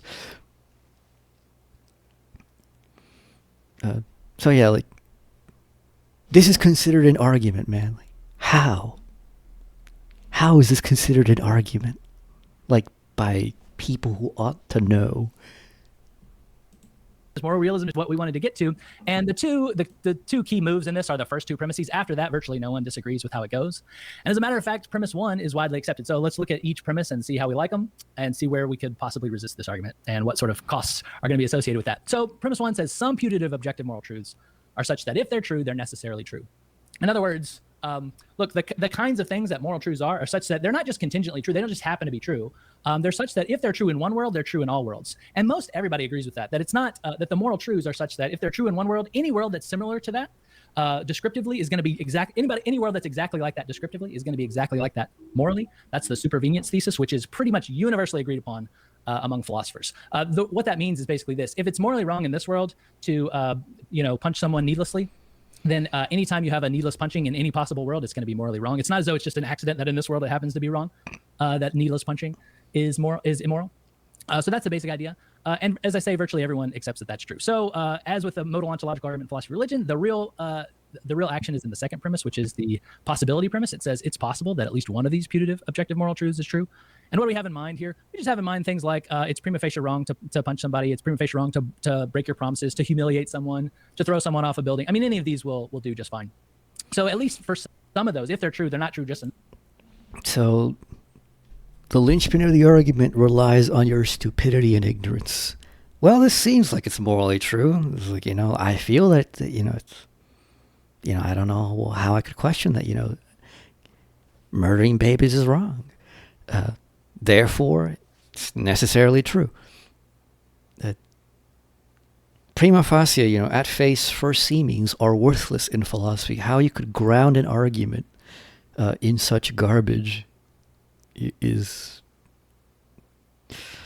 an insult in a way to the intellect. I think this 5-point list can be summarized like, if something's true, then it's true. But we want to know if it is true, and this does nothing. It's a complete waste of time.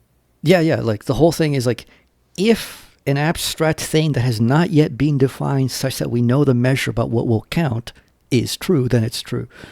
It is possible that such a thing could be true. Therefore, since it's possible and it would be possible in all possible worlds, it's necessarily true. But you never define the very thing that's supposedly in contention. In this world, they're true in every. In this world, they're true. No. In this world, they're true in every possible world. And so what we want to know is, and then from there, it follows pretty trivially. So from there, what we want to know is, what should we say about this possibility premise? Well, I guess we should maybe consider some other sorts of objections. I mean, one thing you might try to do is, we could take a playbook from the philosophy of religion playbook, and we can try to do a parody argument. So Anselm gave this famous ontological argument, and then Ganillo was like, you're talking about the greatest conceivable being. Well, I can think of the greatest conceivable island. Does that mean it exists? But here in this case, since we're not talking about greatest conceivable anythings, it's not clear that any sort of parody argument is going to work. We're not appealing to the notion of perfections. We're not talking. The island argument doesn't work, and Anselm directly responded to as to why. There's nothing about the definition of an island that entails maximal reality, whereas with God, it does. And then some people are like, oh, what if I define that, the maximal being is a pineapple, a magical pineapple? Then it would, by definition, entail maximal reality. Well, then you're not talking about a pineapple now, are you? To just add on top of that, there's a maximal reality. Maximal reality is a being itself. And this being has to necessarily be a pineapple. Just because you say so doesn't mean that it's entailed. Just saying it as a verbal thing doesn't mean jack shit. About existence in the mind versus existence in reality. So it's just not clear how that's gonna go. So I don't think parody arguments are gonna work. I think in general, one way to challenge the possibility premise, the idea that it's at least possible that one of these moral claims is true, is to say, hey, look, for any possible moral claim you give me, for any moral claim you give me, it's at least possible that it's not true, because possibility is cheap. You could easily, easily not be true. Good. So what do we say to that? Well, there's lots to say. I mean, the first one is that none of the usual reasons for thinking that God is in the philosophy of religion literature, lots of people appeal to certain things to try to show that it's, or is the BC just silent?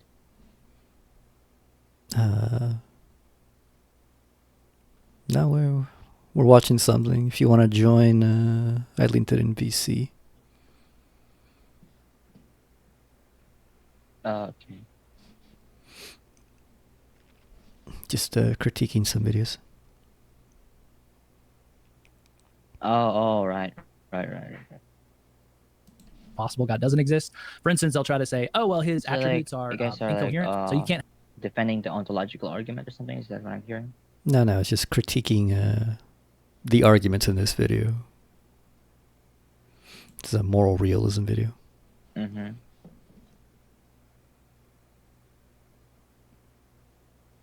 Have perfect foreknowledge and freedom, because if he knows what he's always going to do, then he's not free not to do the thing that he knows he's going to do. Or the paradox of the stone, there's no such thing as an omnipotent being. Or some people try to show that omniscience is incompatible with perfect goodness, because you have to know what it's like to sin, but a perfect being can't know what it's like to. Okay, the point is that's a way of trying to show that it's impossible for God to exist, but none of that stuff comes up. Captain, so that's not going to be a problem. Against God's existence, like the problem of evil or divine hidden. We're watching something on a website, so it's linked on VC. If you want to join, go ahead, because that's what we're talking about.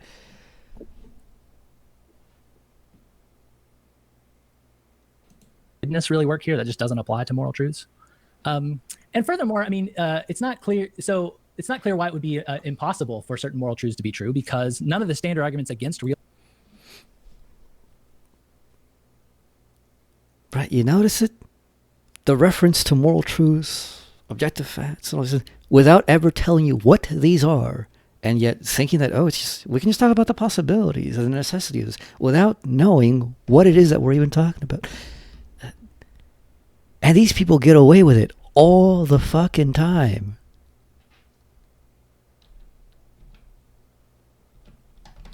For moral truths to exist, which means that it is possible for them to exist. All moral truths are such that if they're true, they're necessarily true, then at least some moral truths are true. And that would mean that realism is true. So that was quick, but those are some general thoughts about why the modal ontological argument for moral realism looks like it's in much better shape than an already pretty good argument, which is the ontological argument for God's existence. Yeah, so you, Not true at in the all. notes, you mentioned three Yeah, I know. kinds of... This argument is complete Completely garbage compared to the ontological argument.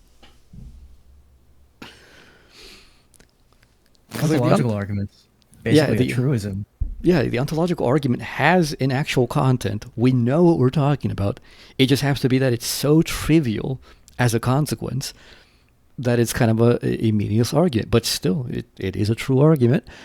Whereas this isn't a true argument. Why? Because the very premise that is in question is not present. You know, the whole issue is like, well, okay, are there moral facts? Are there like objective moral truths? Well, we haven't established what is a moral truth, so appending possibility and actuality and all these other things to it means nothing. It says nothing.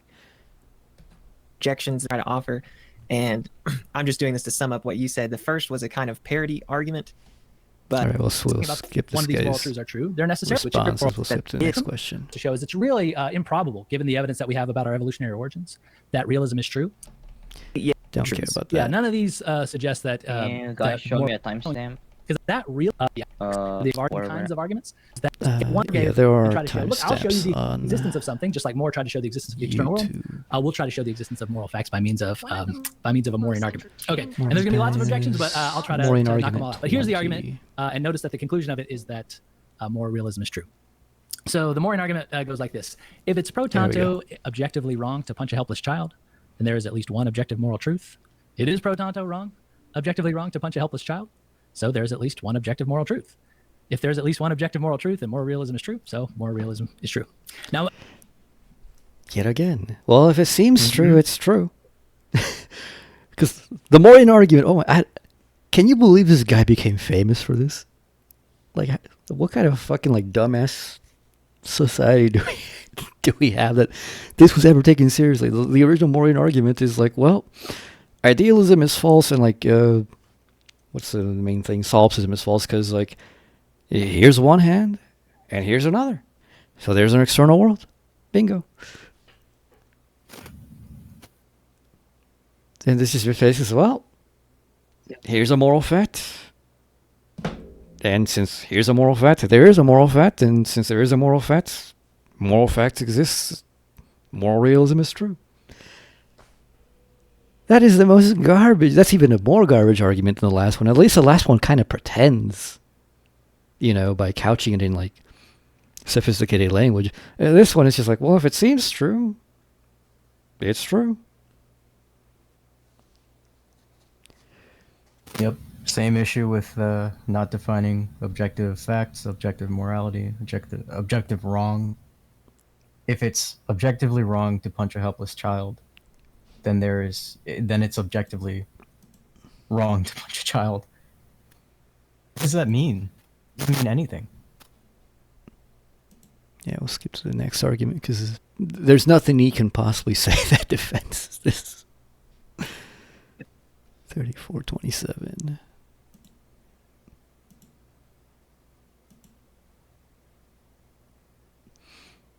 Okay, to comment on that little thing you see on the screen, it's plausible that it's wrong to punch a helpless child. It's less plausible that it's objectively wrong to punch a helpless child. That's not a common sense claim. It's loaded with philosophy. Somebody's playing a video in the background and it's playing through your mic, Angel of Death. What? You're playing a video and it's going through your mic. It's feedback. Oh, I'm so sorry. I'm so sorry. And it was just to comment on what I said. Plausibility is not a part of philosophy, okay? I know that like this is an extremely popular like take that people have these days. Oh, it's plausible that this or that, or it's implausible. Plausibility is based on your personal ignorance and beliefs. That's not what reality is, and reality can't be based on it. When you say it's plausible that this or that, you're saying, given the context of what I know and my experience and perceptions, if I take that as being the horizon of reality, it is more likely or less likely that such and such is the case. But reality has nothing to do with your personal perceptions, beliefs, and theoretical understandings. You can't say things are in reality plausible or implausible. You can only say they're plausible or implausible to my perspective. But if you just qualify it that way, people say, okay, yeah, to your perspective. But who cares about your perspective? Certainly reality doesn't care. Certainly I don't care. Certainly you wouldn't care if you're like, well, from AW's perspective, since he believes in goblins and leprechauns and UFOs and, all these other weird things, he would say it's less plausible that evolution happened. And obviously, if you're a person who goes with standard orthodoxy, you'd laugh at what I say. You're like, who the fuck cares about what AW thinks is plausible? AW has a completely fucked sense of reality. His horizon is stupid. It's either too broad, or it could be too narrow, or it could just be like completely jank. Plausibility is just garbage.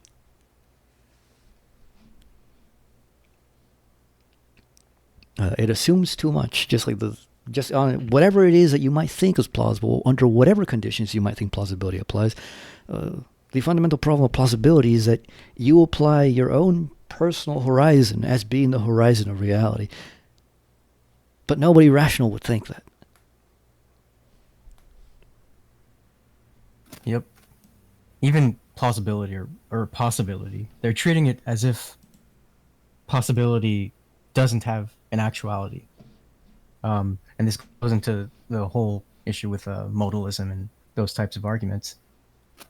For something to be potential or possible, you can't just, for example, in treating different modal worlds, you can't posit some far out there possibility and abstract all these different things. Oh, this is another universe, but it's exactly the same except this one thing. Doesn't make any sense. Yep. All right, next argument. Of rationality associated with that allegiance. These are all ways that the realist can say, hey, look, I can debunk just as well as you can. So anyways, okay. All right. Let me pull up the next question here. So, what is the companions in guilt argument for moral realism? Good. This comes from Terence Cuneo.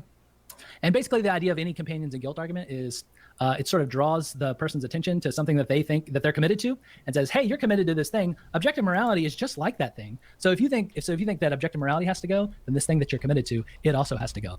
That's the way that companions in guilt arguments work in general. So basically it says, pick your poison. Do you want to keep the thing that you cherish, but you got to keep objective morality? Or do you want to give up on objective morality, but you also got to give up on the thing that you hold dear? So that's sort of how it works. And here's go ahead. Yeah, I've pulled it up now. You got it. Okay, yeah. So you can see premise one is if they're objective. So this says, hey, the thing that you cherish is the existence of objective epistemic facts, facts about what you ought to believe, how you ought to govern your beliefs. So it says if they're objective epistemic facts, then they're objective moral facts. There are objective epistemic facts. Therefore, there are objective moral facts. That is, moral realism is true. Great.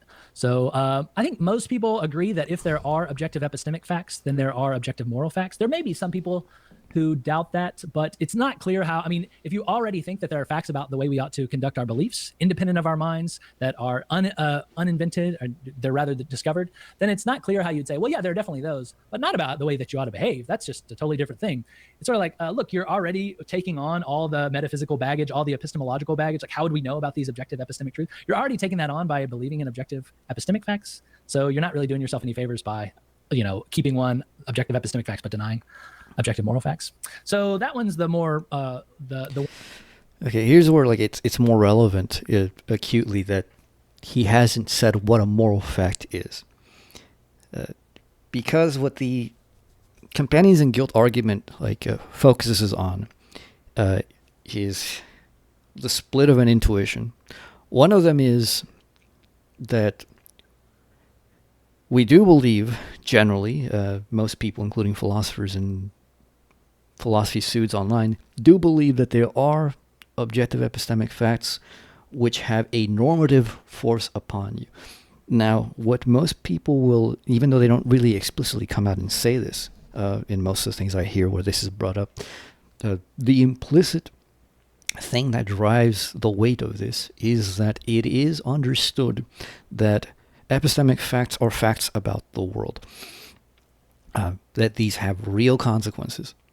So that, if it is an epistemic fact that, my car takes gasoline and not diesel, I ought to believe that my car takes gasoline and not diesel, and therefore I ought to act upon that knowledge, because if I do not, the consequence is that my car engine will not work. I will wreck my car engine if I put diesel in my gas engine, or if I put gas in my diesel engine. That's the normative force, the fact that there is a real consequence, regardless of my stupidity and belief. But when people like him do not tell us what a moral fact is, we don't have a parody of consequence as an analogy. Whereas with the epistemic facts, there is some putative consequence, which is really going to affect me regardless of what I believe, such that if I believe along with it, things will function, and if I don't believe along with it, something will malfunction. But in this case, if I don't believe in the objective moral facts, what happens? They never say. Well, you're going to be wrong. You're going to be a bad person. But what actually will happen to me? They can't say. Now, I can say, but they can't, and he doesn't. One that's on firmer ground. Of course, this one says there are objective epistemic facts. And that one is going to be controversial, at least the most controversial. Still, I think a lot of people accept it. But as I say here, one response or one objection to this is going to be the view called epistemic instrumentalism. That is the view that that's a view about how you ought to conduct your intellectual life, according to which you ought to believe something if and only if it serves some goal of yours to believe that thing. And there you would say, look, it's not objective, it's not mind independent, it depends on my desires, what I ought to believe. And typically I like to believe the truths, but not always. And if not, then I shouldn't believe it. And so, that's one way to escape, to try to say, no, I reject the objectivity of epistemic facts. Let me see. So what do I say about that one? I mean, there are many things to say. It's a whole debate about whether epistemic instrumentalism is true. But I mean, here, let me just point out two things about it. The first thing is that if you endorse instrumentalism, then you should really like Pascal's wager, both for the existence of God and for the existence of moral truths. So according to Pascal's wager, I mean, actually, this is like not even the original wager. So the original wager, as I understand it, says that what you ought to do is you ought to go do something, not believe something. You ought to go investigate the evidence for God's existence and go to church and say some prayers and stuff like that. But if you think that, no, what you ought to believe is entirely dependent on your goals, then for many people, it's going to promote their goals to believe in moral realism. And so they're not making any sort of mistake. So you're going to lose the ability to criticize people who believe moral realism because it promotes their goals. Similarly with God, a big criticism of people who believe in God is that they just believe it because it comforts them or makes them feel better. You're going to lose that ability to criticize them on those grounds because many people are going to do exactly what instrumentalism says. That is, they're going to believe things that achieve their goals or help them promote their goals. So that's just to say, fine, if you want to reject objective morality, fine, but you should embrace God's existence and then turn around and accept moral facts as well. On instrumentalist grounds, not on objective grounds or something like that. That's one thing to say. Another objection to this argument is just to deny premise 12, the claim that there are objective epistemic facts, by just being a total error theorist about normativity, just saying, look, there are no normative properties whatsoever. I think his response to the instrumentalist here is bad, because you can just immediately turn it back on a fact of what is it? Practical contradiction. One problem with that is just that you're going. It's not practical. What is it called? Performative. It's a performative contradiction. There is one thing that person is engaging with that is a unifying value that's directly tied to morality, which is reasoning. Because whatever moral facts are, these people, particularly people like him, they hold it to be these things that are like intellectual facts, which happen to be, supervene upon like other facts. But the primary thing is that a reasoning being is the one who would encounter such facts, just as like your sight encounters facts of light and perception of that kind, and your hands encounter facts of shape and spatial locality and roughness, all these things. Your mind, your thought, your intellect is what encounters moral, quote-unquote, facts. So anybody who would be engaged in reasoning and who is engaged in an argument of giving and taking reasons is already engaging in something that already is in the domain wherein moral facts would be found. And the very fact of engaging in that domain and having a notion of here's a valid argument, here's a bad argument, here's a good argument. It's basically the companions in guilt in another form. You know, if you can't, I don't know if that's obvious or not. That's really what's happening. That when a person says like, well, you know, what if I don't have those values? Well, actually, you do have that value. You just don't realize it. You have the value of like the intellectual unity of yourself, such that you want to believe, and you don't just want to believe, but you seem to be certain of, to some extent, that you are being rational. So you seem to value rationality. And like the problem is that when you deny these other things, you're just not going all the way with your rationality. You're stopping part way. So that's how I would refute that person. I wouldn't go like, well, you know, yeah, you know, if we take your position, it would still be like more rational to believe that there were moral facts because it would be more instrumental.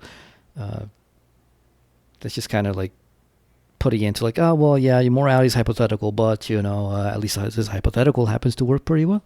Oh, okay, whatever.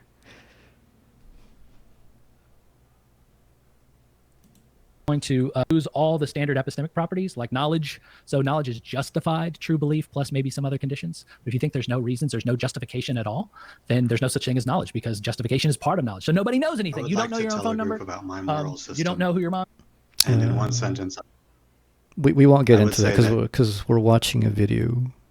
We're taking that video. Like I don't really want to get into like he's gone. What we're getting.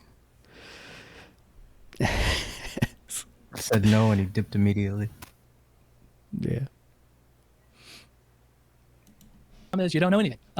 There's no such thing as justification. There's no such thing as understanding. The virtue of open-mindedness just doesn't exist because open-mindedness is like the right kind of mean, the justified mean between being too credulous and not being credulous enough. Curiosity, healthy skepticism, all of these virtues are means that strike the right balance between two ways of being. There's going to be no such thing as irrationality. So again, all of these, you could do it. I mean, you could deny them if you want, but you're going to have to pay a price. And that's what I was saying at the beginning. Look, if you want to reject all these, if you want to accept all these implications, perfectly fine. But again, you're just going to have a mouthful of bullets at the end of the night, which is fine with me if that's what you want to do. I should say one last thing. I mean, a lot of people who just embrace epistemic... See, that's the kind of thing where like it's like, oh, you're going to have to bite a lot of bullets.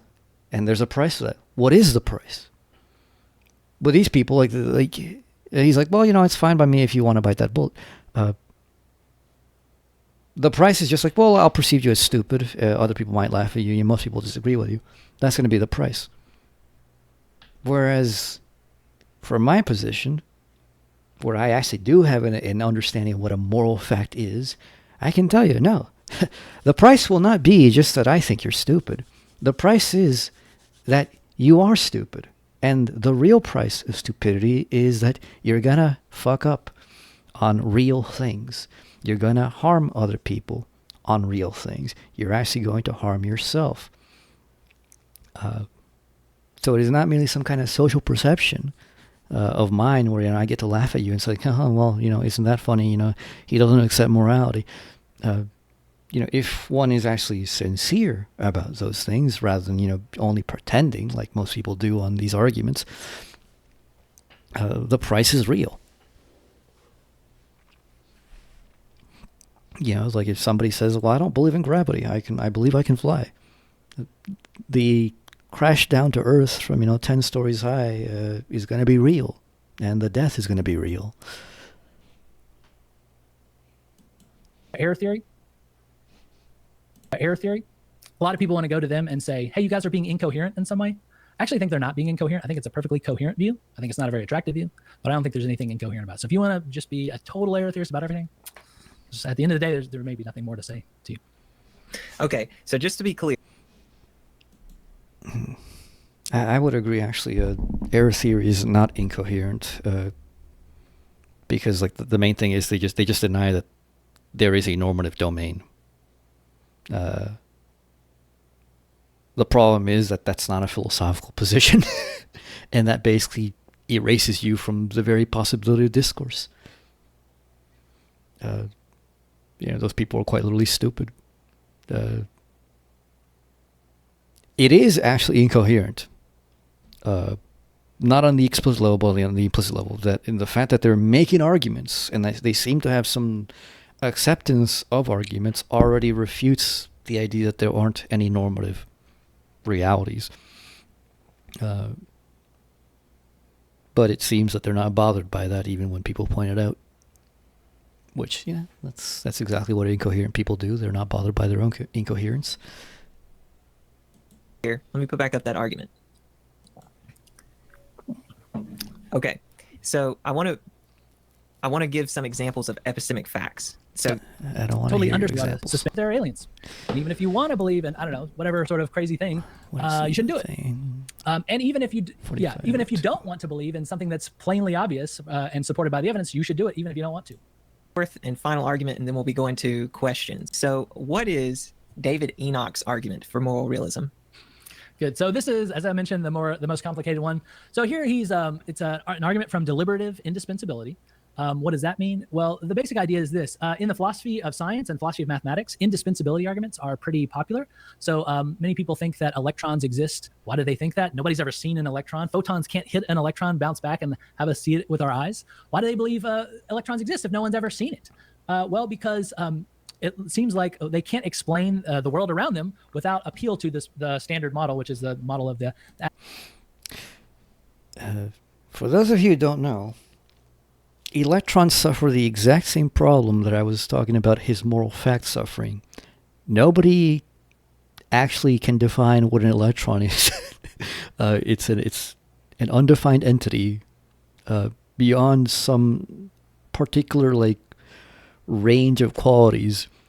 We don't have an exact definition of what an electron is. So there is no consensus on this, beyond that there is a putative object we call an electron that has something to do with negative charge, and it seems to have spatial, temporal, local effects, but we don't know exactly the structure that is. We don't know if that is itself a body. We don't know if it's a plurality of bodies. We don't know if it's a cloud of bodies. We don't know if it's a wave.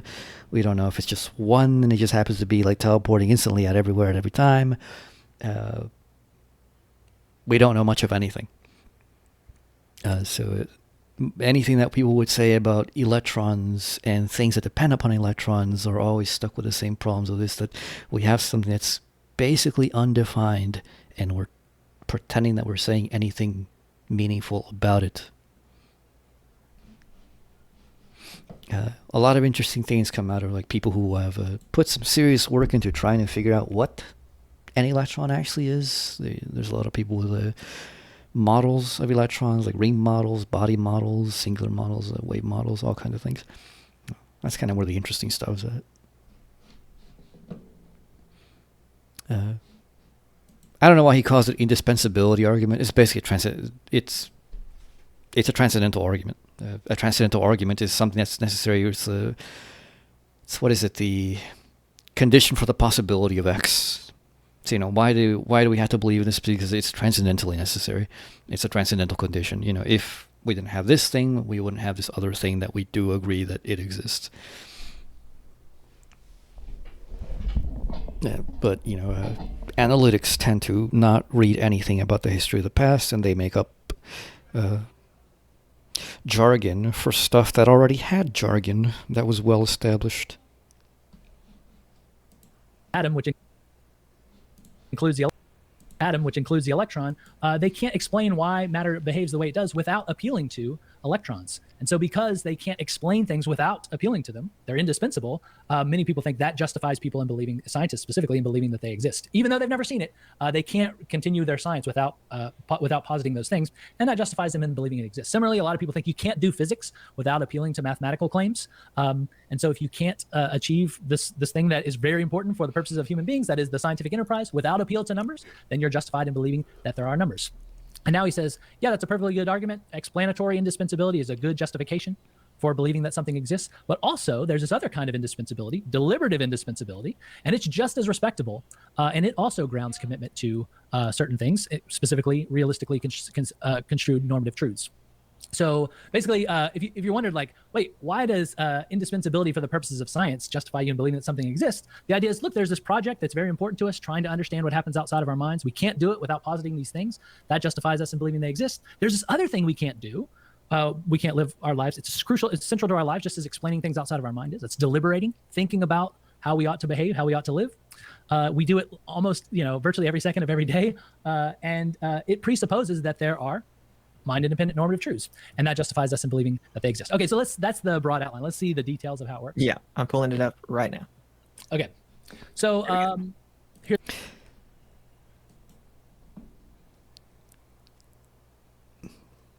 So the structure of transcendental arguments is itself a bad structure. It's not a good way to argue ultimately. The main reason why is because there's a little problem in picking out what is the relevant transcendental condition. Because there isn't just one transcendental condition for anything that you may point out to. For any phenomenon that you may say, here's a phenomenon, here's an object, whatever you may want to say, here's the condition for this phenomenon, you can appeal to various models, at least, speaking particularly about science, that will explain the exact same phenomenon. So the idea of indispensability doesn't make sense. It is indispensable, indeed, on a categorical level, that for whatever is a phenomenon, there is some condition that is being expressed in that phenomenon. Something in itself, say. But that's only at the categorical level. If you try to particularize it, you can't do it.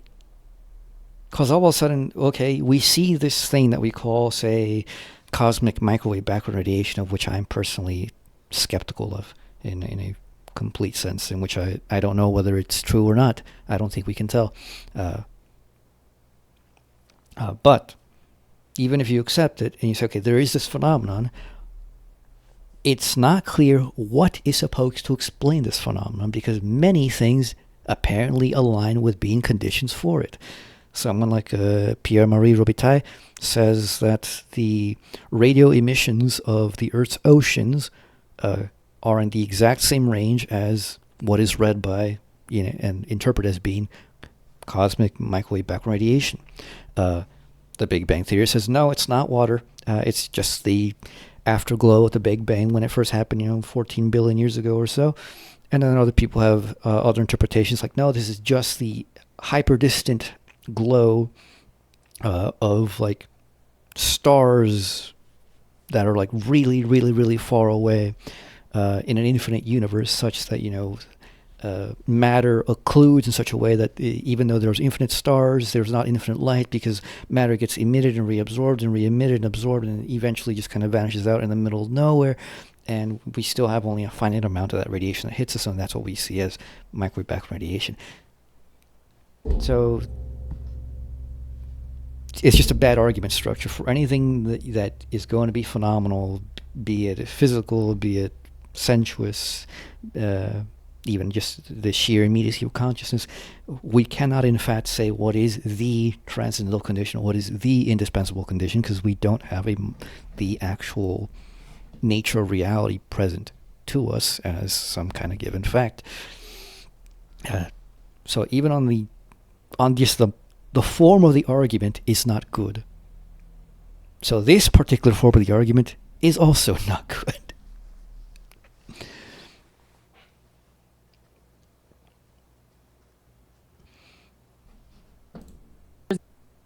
The argument: if something is instrumentally indispensable to an intrinsically indispensable project, then we are epistemically justified for that very reason in believing that that thing exists. The deliberative project, like the scientific project, is intrinsically indispensable. Irreducibly normative truths are instrumentally indispensable to the deliberative project. Therefore, we are epistemically justified in believing that they're irreducibly normative truths. Okay, so that first premise has some stuff going on in it. It says if something is instrumentally indispensable to an intrinsically indispensable project, then blah, blah, blah. Okay, so what does that mean? Well, something is instrumentally indispensable if it's such that if you don't do this thing, you'll undermine the project. So a lot of people think that if you don't posit electrons, we can't carry on with science. If you don't believe that perception is reliable, you can't carry on with the scientific project. Enoch thinks that's what explains why you're justified in believing the deliverances of your perception. It's because, look, you couldn't even carry on in the world. You couldn't explain things outside your mind without presupposing that your perception is reliable, and that justifies you in believing that it is. Now, one thing you might do is say, that doesn't sound like a very good justification for believing your perception or believing your memory or believing inference to the best explanation is a good method for doing science. But then he'll say, okay, well, now you tell me what justifies us in doing those things. And I think, so that's a challenge for anyone out there who doesn't like that mode of argument.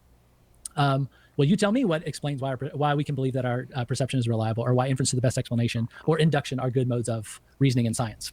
Okay, so anyway, that's what instrumental indispensability is. If you don't do this thing, you'll undermine the project. So a fork is not instrumentally indispensable for eating. You could eat without using a fork, so it's not instrumentally indispensable. But opening your mouth probably is instrumentally indispensable for eating. You really can't eat without opening your mouth. Now you might say, oh, no, you could close your mouth and then shove it in very, very, very small. Have it pumped into you, yeah. Yeah. So the idea here isn't that there's literally no way you could do it, because of course we could do science without positing electrons. I mean, we could, we'd suck at it, but we could continue to do that. The idea is that it would be extremely unattractive to proceed without doing this thing. That's what he means by instrumentally indispensable. He doesn't mean literally impossible for you to do something, So that's the idea. So you probably could eat without opening your mouth, but it would just be terrible. So it's just very unattractive to try to do that. Whereas like instead of using a fork, you could probably use a spoon or chopsticks or, other kinds of utensils. He thinks that relying on perception, if we have a bit of transcendental imagination and get out of the binary, you can just say, well, sure, you can eat without opening your mouth. Just fucking stick a knife through your cheek, open up a knee hole.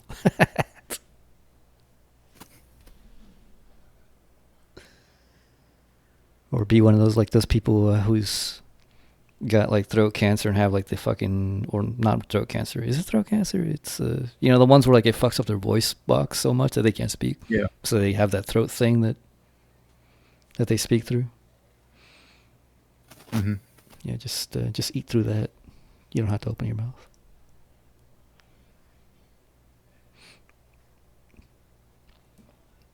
Fundamentally indispensable for doing science. He thinks positing electrons and numbers and a black hole at the center of the Milky Way galaxy, all of these are explanatorily indispensable. Can't do science without doing those things. So that's instrumental indispensability. Now, what's intrinsic indispensability? He says that the deliberative project is intrinsically indispensable. That's a project that is both descriptively non-optional and rationally non-optional. What does that mean? It means that it's the kind of thing that we can't help but do. And furthermore, we shouldn't stop doing. So we can't stop trying to explain the world outside our minds, and we shouldn't try to stop. That's why science is intrinsically indispensable project. We can't stop deliberating, and we shouldn't stop deliberating. That's why it's an intrinsically indispensable project. Playing chess is the kind of thing that we are not forced to do, and it's not clear that we ought to continue to try to do. So that's not intrinsically indispensable. But the explanatory project and the deliberative project, he thinks, is. Okay. So that's what he means by if something is instrumentally indispensable to an intrinsically indispensable project, then we are epistemically justified for that very reason in believing that the thing exists. And he thinks this is the principle that explains why it's okay to posit electrons, even though no one has ever seen one, why it's okay to posit a black hole at the center of the Milky Way, even though no one has ever seen it, numbers, even though no one has ever seen numbers. Okay, so he thinks if you deny... I've seen numbers. What the fuck is he talking about? 14, then why we can posit these other things that no one has ever seen. Premise 2 or 15 here says that the deliberative project is intrinsically indispensable. That's rationally non-optional for us. That is, it's the kind of thing we can't stop doing and we shouldn't stop doing. And then 16 is going to be the controversial one. Irreducibly normative truths are instrumentally indispensable to the deliberative project. That is, you have to posit normative truths independent of our minds in order to do the deliberative project. Why on earth would that be the case? Here's the basic idea. When you're deliberating, you're thinking about what to do. And when you're doing that, you're thinking about, just think about like you're deciding between two careers. So as you're doing that, what are you deliberating about? Well, you're thinking about salary, you're thinking about location, you're thinking about what your parents will think, you're thinking about what your high school friends will think. Will they think this is a cool project or a cool career? Thinking about what your wife or your kids will say, whatever. You're thinking about lots of things. Here it looks like you're trying to get some fact of the matter independent of your mind. You're not asking, to the extent that you're asking what your friends will think, it's not because you think that determines the facts about it. It's instead because that determines how much they respect you. It determines the facts about whether it's a good idea to go to do it. In other words, he says, look, trying to decide what to do feels like trying to come to a conclusion about a factual question. It feels like just trying to figure out, when did the universe begin to exist, or any other sort of factual question. You're deliberating about the details like that. You're not looking inward to say like, what do I desire? To some degree, you're. Okay, the examples he's given are bad. Like really bad. I don't even know how he doesn't notice that he's basically kicked himself out of the very box that he wanted to be in. He's giving you hypothetical examples. The whole thing is that the irreducibly normative truths that you're supposed to get at are supposed to be, categorical. Because if they're hypothetical, everybody accepts hypotheticals, even like Lanza Bush and like other people. They'll accept hypotheticals, but nobody cares about hypotheticals. Hypothetical oughts are pointless. What's up, Josh? Not much. What are you talking about? Critiquing a video on moral realism. It's linked on VC. The watch together thing. Yeah.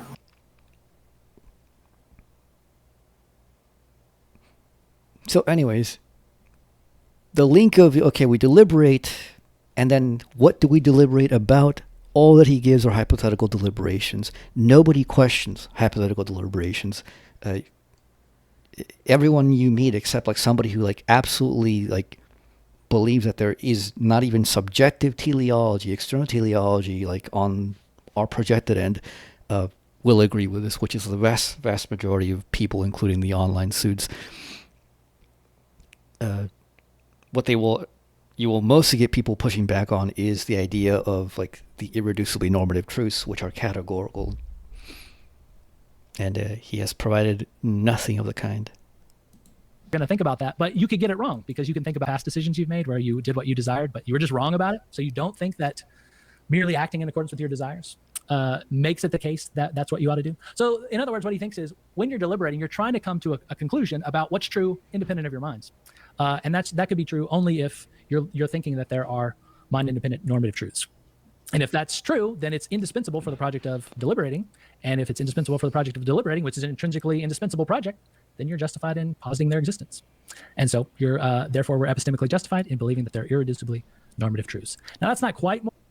I want to comment and say that as it relates to morality, I've been trying to decipher the terminology, deliberative project and all that, but the argument put forth here is really external, because what it's saying is that the tool of moral facts are indispensable for intentional and free action.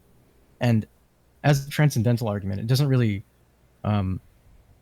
explain how this imminently arises. Like, how are moral facts interwoven with what we are?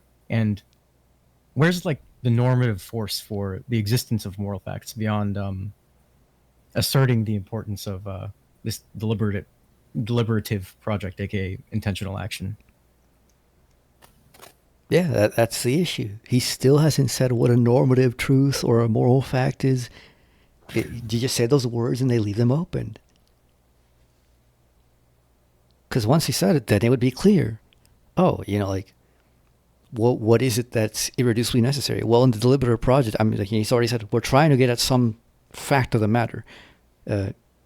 If we get away from the hypothetical examples he gives, and we said, we're trying to get at the fact of the matter of what the world is, and which includes us, and that this is itself, has an intrinsic unifying aspect of a self-unity both with the world and then with ourselves, and including that whole unity. Therefore, even then, like, you couldn't even say the therefore. You couldn't jump from that and say, oh, these are the normative truths, and therefore, we're justified in believing normative truths. You literally have to tie it to your very being. You have to tie it to, like, this is existence. If I don't align with existence, I will not be. Everything that I am is literally geared towards attaining this unity of existence. This is what pain and pleasure do. That's what they're aimed for. And then I can explain based on other things, like having a philosophy of nature such that you can explain, oh, there could be misalignments of this just out of contingency. But by and large, if we didn't generally have this unity, we wouldn't be at all. And that's how we know that this is a normative fact, because that's what it is to be a norm. It is to be the rule which determines the very operation and being of a thing, such that if it doesn't fall into it, you don't even have the thing at all. Or you at best have a defective form of the thing which won't be able to achieve all that it ought in fully being. That's the only way you can get it. So long as they leave them as these, and dude, this is all of them. I haven't yet encountered a single one that doesn't stay with like normative truths, moral facts, and then never tells you what the fuck those are. And insofar as they tell you what the fuck those are, they tell you, oh, it's these abstract intellectual realities like 2 + 2 = 4. Even though like 2 + 2 = 4 is not just an abstract reality. If you're saying that 2 + 2 = 5, and you're running a store, your accounting is literally going to be off. And all your beliefs that 2 + 2 is 5 are going to be proven wrong literally by the act of the physical accounting of your goods and how much money you're bringing in. So even that doesn't work as a proper analogy, because at least that also has a real like content to it. But the shit that they keep constantly saying about normative truths and moral facts doesn't have any content to it, which is why they can just go say, well, some kind of intellectual truth, and they never have to tell you exactly what the nature of the consequence is if you don't believe it. Which is why then people are justified in saying, well, then the shit doesn't exist. Mm-hmm. Yeah, And this totally guy's agree. a fucking PhD. This is the fucking garbage. They hand those out to everybody. This is the fucking garbage these people like put out. How does this guy have a PhD? And this is the kind of shit that they publish. This is the kind of shit that they publish in these like journals that qualify them as experts when they know nothing. Like you compare like, these people to Immanuel Kant, like, fuck man, Kant is just an absolute genius compared to these fucking people. And I mean, like that's me shitting on Kant. Kant is a fucking genius. Just on his own, right? You don't even have to compare him. Like you encounter his stuff and the guy's fucking out there, way beyond what most people could ever conceive.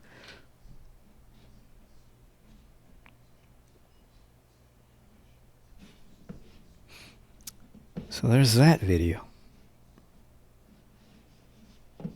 There's another one that I want to quickly comment on.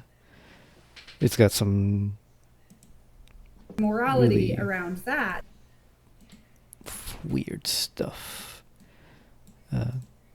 In this one, the person who has no knowledge of philosophy actually has the best standpoint. And he's a Zoolander follower. Where's this stupid thing to have the thing? There we go.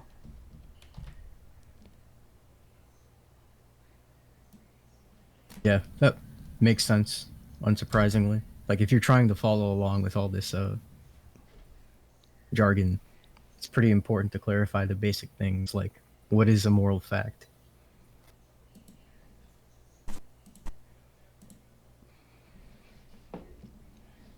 Oh, I know this guy. Kane B. Yeah. He's a dirty analytic, but he hardly ever takes a stand on anything, and he doesn't really say much of anything. In this one, it's mainly this. I don't know who any of these are.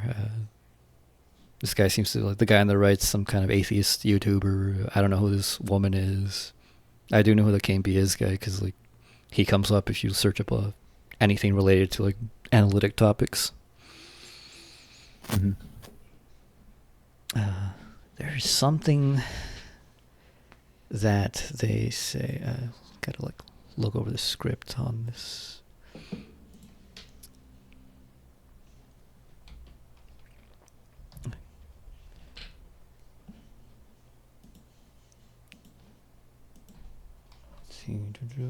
What is it? Mind independent. They say something about mind independence, which is just like so utterly stupid. But like they say it like in such a high-minded, serious way that's kind of funny.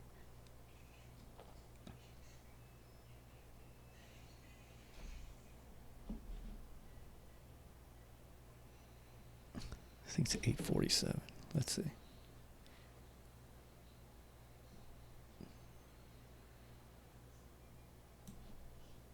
And I think Kane missed it. When I don't think colloquially we use objective and subjective incorrectly. Not particularly. the fact that I think iced tea is too sweet is subjective. That's effectively what that is. But what philosophers of all sorts are going to describe the feature of being objective as is being mind independent. So when we have a premise like, if you put your hand on a hot stove, you will get burned. People ought not do things that burn them, right? Something like that. You can't get to that subjective ought with no minds. There's no fact in the world independent of human beings. There's no objective fact in the world that people ought not do things that hurt them or ought not burn themselves. We can imagine circumstances where maybe people ought to burn themselves. I'm thinking of that religious fellow who lit himself on fire somewhere in Asia, right? Clearly, based on his values and his desires and his outcome, he thought he should burn himself, right? And he did. So there's no mind-independent, objective fact in the world that's going to have that prescriptive value. And that's where we get into trouble. Nobody's doubting that if you don't want to get burned, then you shouldn't put your hand on a hot stove. People are doubting that there is a mind-independent fact floating around in the world that says, don't burn, don't hurt, don't stab or steal or lie or any of these other things. Where as academics, we're doubting the mind independence or the objectivity of a claim like that. Does that make sense? No. No, I don't know if she's an academic. She's like, as we academics, if she is, I feel sorry for her students. But that is like the most stupid definition of objectivity. Like, oh, like we colloquially misuse it. No, like regular people are right. You're wrong. This whole definition of like objectivity is mind dependence. Okay, to a certain extent, I can somewhat see the phrasing choice of that. Due to like materialist leanings that people have. But then she links this to like, this is only descriptive and not prescriptive because prescription is only for minds. This is just some stipulation of theirs. This has nothing to do with reality. If you just define oughts that way, okay, yeah, like that's what you mean by that word, all right. But that's not the way that we use that word. There's actually two senses that we use the word in English. They are objective oughts. You say the fridge, cools things. And if the fridge is not cooling things, you say, well, the fridge, isn't working as it ought to. It should cool things. Now, is that a subjective thing?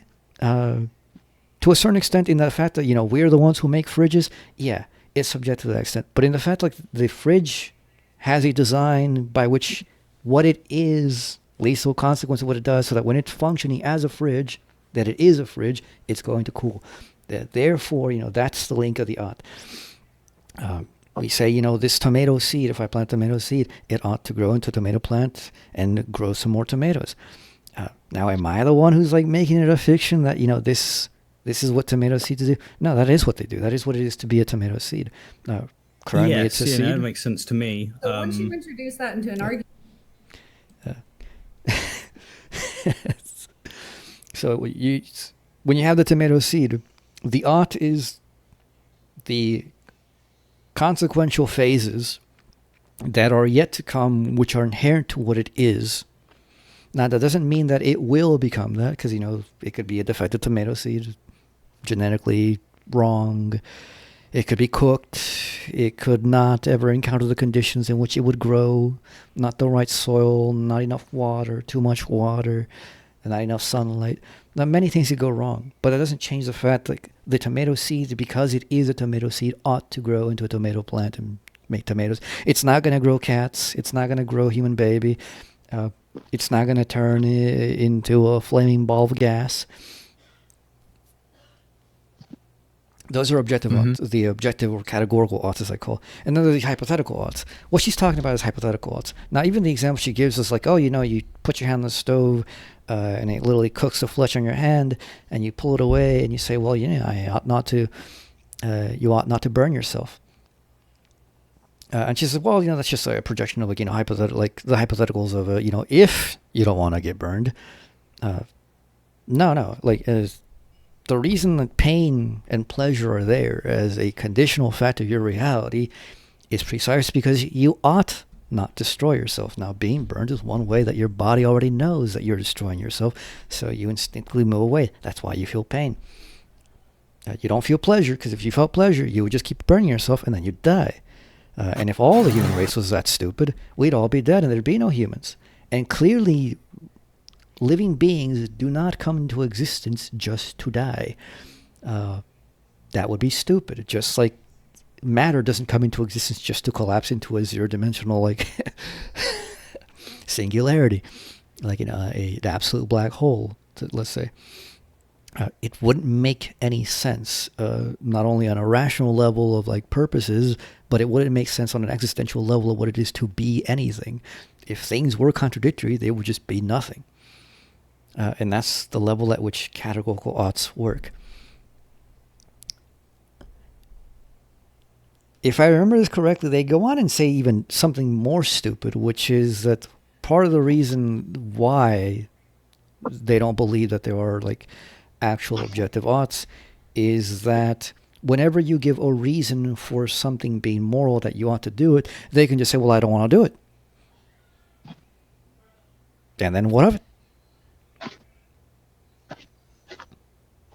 And they think that somehow your subjective consent has anything to do with a thing being a fact, even though they would not agree with the case that if you disagreed with gravity, all of a sudden, it should not be the case that if you jump off the 10-story building, you're going to fall down to your death. That would be nonsense. And their problem would then be something like, oh, well, you're just kind of interjecting the ought language in there. There's no ought language necessary.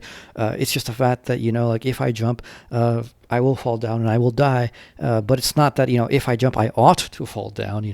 Gravity doesn't require an ought. Gravity just works. That's what they would say about that. And I would say the same thing about moral facts. Yeah, if you don't care about taking care of your health, you're going to die unhealthily. If you don't care about personal respect, you're going to be a dishonorable person. People are going to look down on you. Shit, you might look down on yourself. If you go around, just murdering people, you're going to get murdered as well.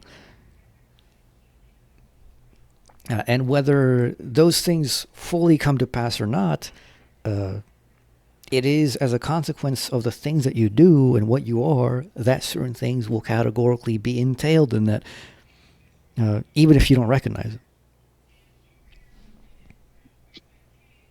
That into an argument, all it takes to destroy that argument then is showing a circumstance where it does fulfill someone's goal to set themselves on fire or to stab or to lie or something like that. That's why just dropping a conditional in like that is not going to give you a sound argument. Yeah, no, I have responses which I think could really make it so that we more understand the perspective of why people would use the terms that I have in the past. But it's up to you two if you want to get more of the meta-ethical terms on the table or anything like that.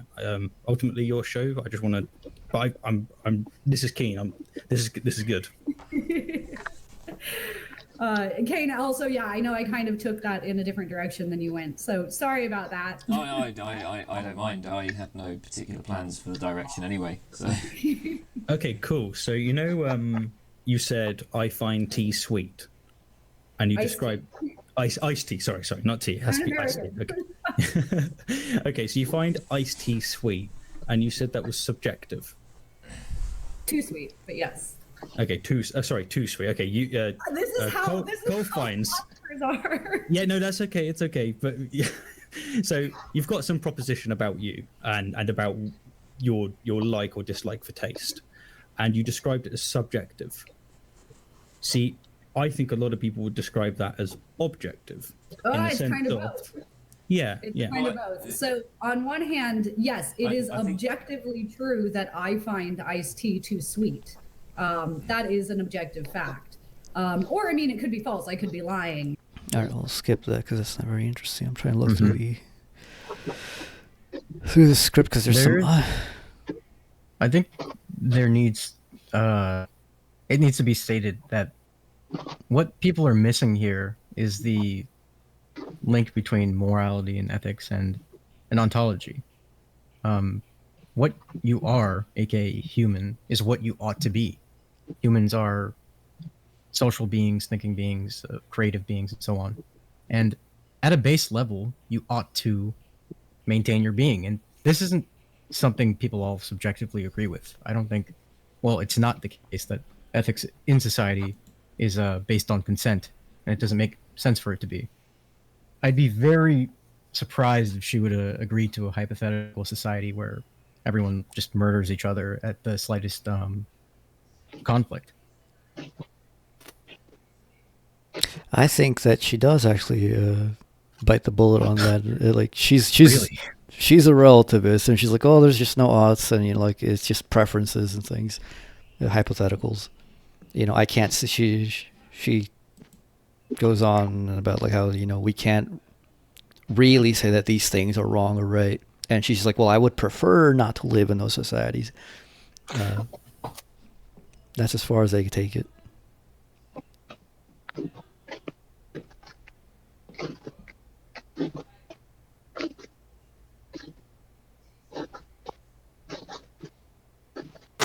Why do you prefer what you do? That's what I would ask them. And then they would say, well, evolution, or some other stupid random shit. Because when you actually make the conditional S, like, okay, what about you brings this about, you then have to have a wider system of what you are. And then it's not a hypothetical.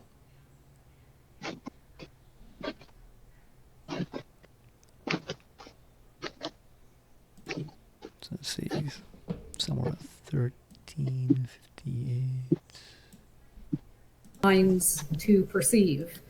See, yeah, no, that makes sense. So when you describe an objective fact about you as an individual, which you're completely correct, if you don't exist, because it's mind dependent, it doesn't exist. And you use the word subjective. See, my intuition would be like, no, that's still an objective fact about you. You get objective facts about subjects. Where subjective comes in, is, as far as my understanding, when it comes to morality, is when you're making distinctly prescriptive claims, not descriptive. So you saying, I like iced tea, isn't even a moral claim, as far as I understand. If I'm wrong, then do let me know, because part of the parcel here is that I'm just excited to learn from you both, you know.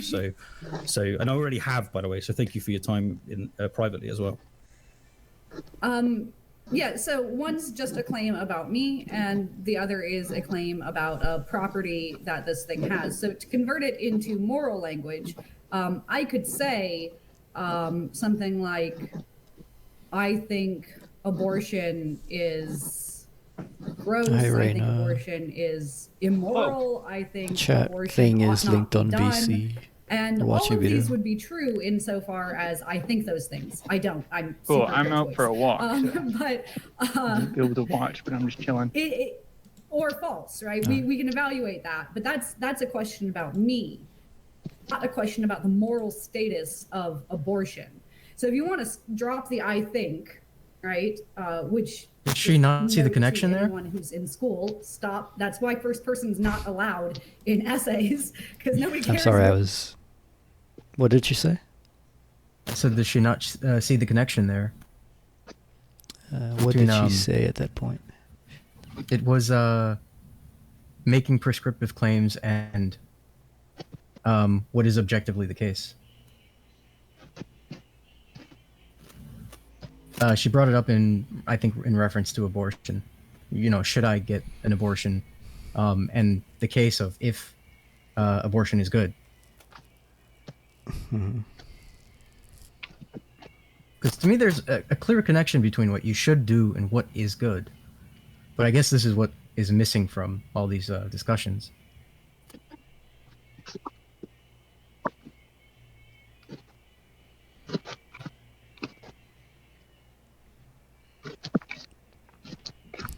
Obviously, nobody's. You're gonna make a claim about it, or you can't construct or prove that you think something. All you need to do is assert that you think you're good and you're good. So we drop the we, have a claim like abortion is immoral, and now we need.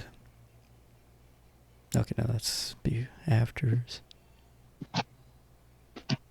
Just rewind it. It's like 30 seconds ago.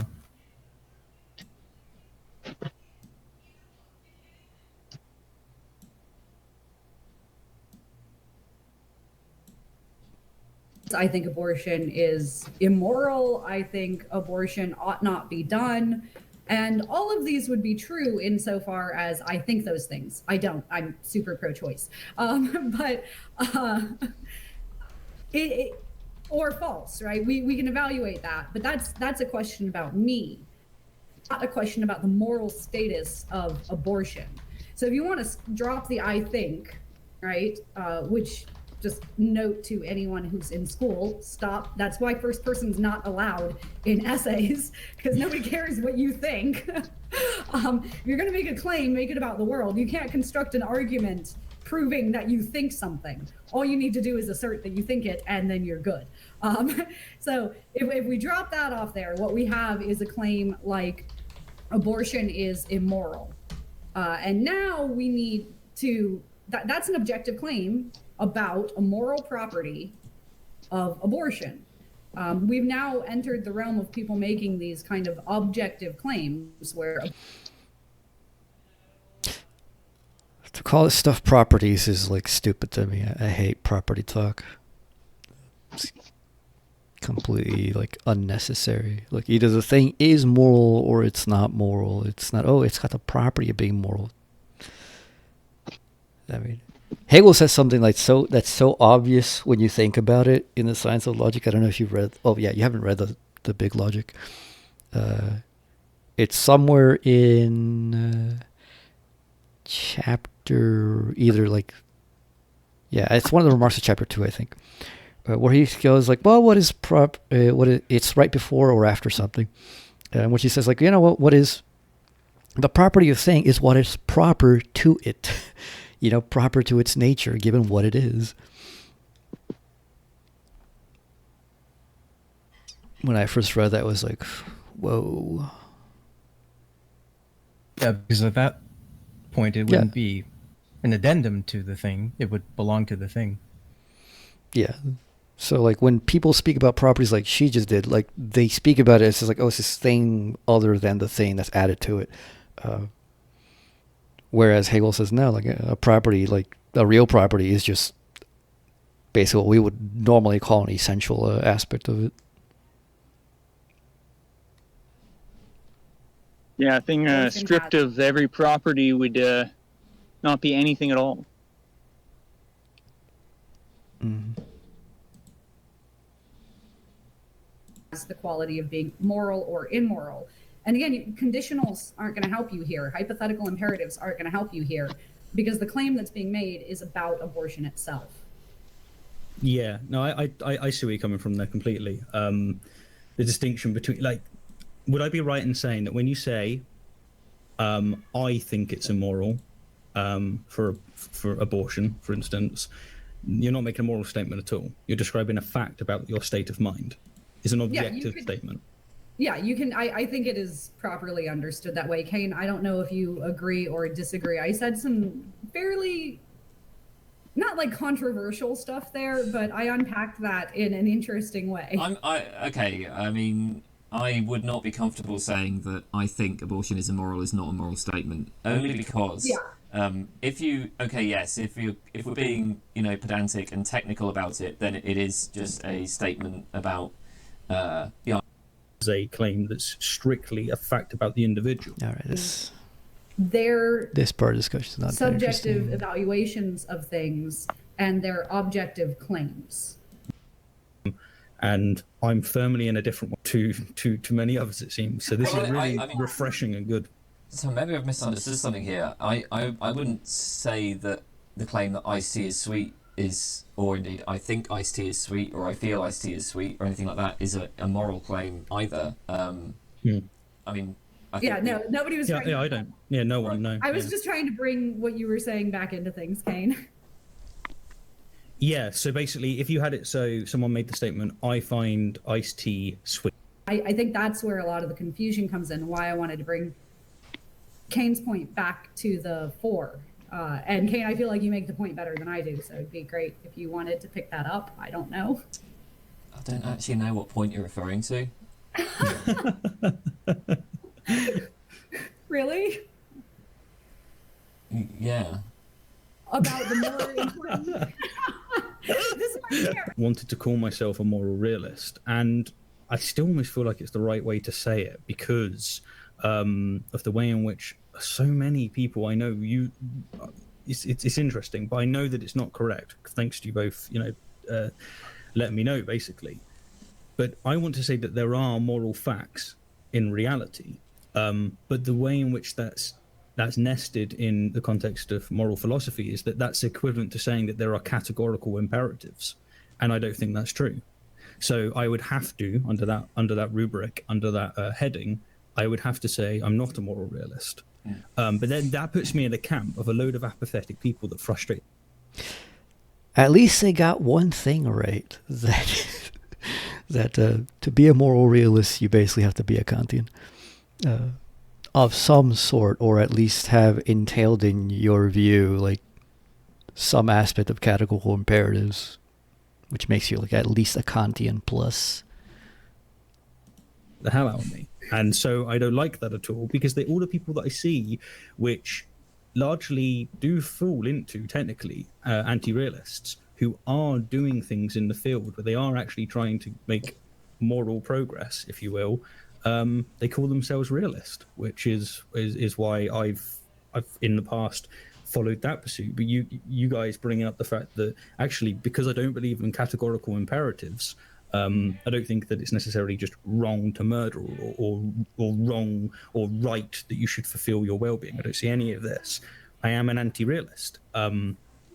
That's a development for me, and it's interesting because one of the talking about epistemic bubbles, it's like, who am I talking to and how do I communicate? Because the point of communication, of course, is to communicate your ideas, and it's like if you're talking with one community that uses words in different ways, I guess I feel like I want to just say use the words as they are used in the context of how the professionals use it. But I've learned from doing a lot of debates on evolution that's not very effective. You're better off going down to their level and using the language that they use rather than using the biological language. So that's a question of rhetoric, I guess. That's a question of pragmatism.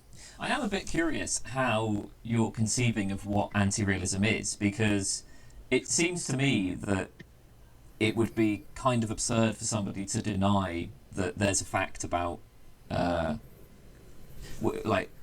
the best way of achieving one's goals, where we understand best as something like the most reliable method or something like that. So we can talk about methods for achieving our goals that are more or less reliable. So communicate when this relates to how Sam Harris describes with pulling yourself up by the bootstraps, and it's why he uses examples that don't rely on any kind of like syllogism or logic. It's just, look, you won't put your hand on a hot stove, and so that's telling you something about an argument you already accept. It's an implicit argument you already accept. And I guess from thinking about it, I think the way you could put it is, you don't have the categorical imperative to maximize your well-being and minimize your suffering.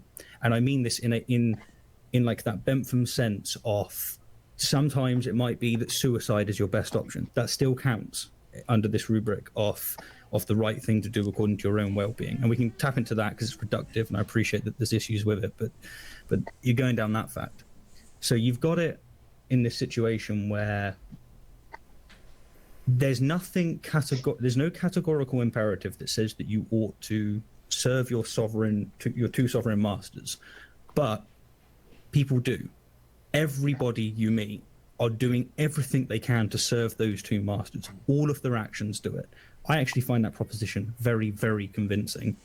But it doesn't give you what you want, what the moral philosopher wants, which is the categorical imperative. No, it says that there isn't one, but everyone basically acts as if there is. And that's the bootstraps. And once you have that in place, I don't see why there's any issue with going, yeah, it's absolutely morally wrong for you to enslave someone else. And the reason you would do that is you break it down to the way it affects their well-being individually. And it might be the case that it doesn't affect some people as it does others. And then you have to make an argument that takes into the frame a social contract, because that's interesting. It might be like, you're not bothered by this, but so many people that you live in close proximity are. There's an argument that can be made for you. It gets very, very complicated, but morality is complicated. All right, we're not going to really much anything else, but you can tell this guy, the reason I say this guy has like the more sane position by and large compared to these two other like people who are quote unquote most experts, is that he has the intuition, which is the true intuition, the only intuition that makes sense for this, that is required, that whatever is moral has to do with what you are. I mean, he is an atheist materialist, that's whatever. But even he gets it, and most normies get this. It is one of the most obvious things once you point it out. And yes, people might point out, well, normies don't know what the hell they believe. They'll go with whatever person first brings something up on them that will make any sense. So, if you get somebody who's not philosophically adept, you can get them to like agree to almost anything so long as you can make it a bit coherent. Because they haven't thought about it before. And that may be true. But I would say that the default intuition is towards that by and large. It's not towards it being fictitious. It's not towards it being just some hypothetical thing, that there is some kind of fact of the matter about how things are such that what they are leads to what they should be. And the only issue this guy has is because he's talking to two fucking morons who come from a moronic institutional background called analytic philosophy, that he has no conception of what a categorical ought is, and therefore he's like, oh, well, I don't believe in that, and therefore I can't be a moral realist, but I still like have this weird delusion that I have to play into it, that I act as if there are. Well, you act as if there are because there are. And if you can tell them about what it is, the ontology biologically and like psychologically and then intellectually, you could probably get them like hook, line, and sinker and like to agree the whole way. And like much of the rest of the discussion, if I remember correctly, just kind of goes in circles with like them going about here's subjective, here's the objective, and there's a little bit of stuff about moral mind independence that is just extremely stupid. Yeah, I think he needs to have this enlightened normie take, because the average person needs to define boundaries. They're not locked into academia and in the domain of theory crafting or whatever. The average person is in the domain of real life, and in real life there are things you can do and can't do because they objectively result in certain scenarios, outcomes. Yep, and the question is just like normies like him. He says well-being and stuff, and there's a certain understanding that he has about it. It's not a very well worked out understanding. But if you can only just guide them just a little bit, you can get them on the right path of like how to think about it properly.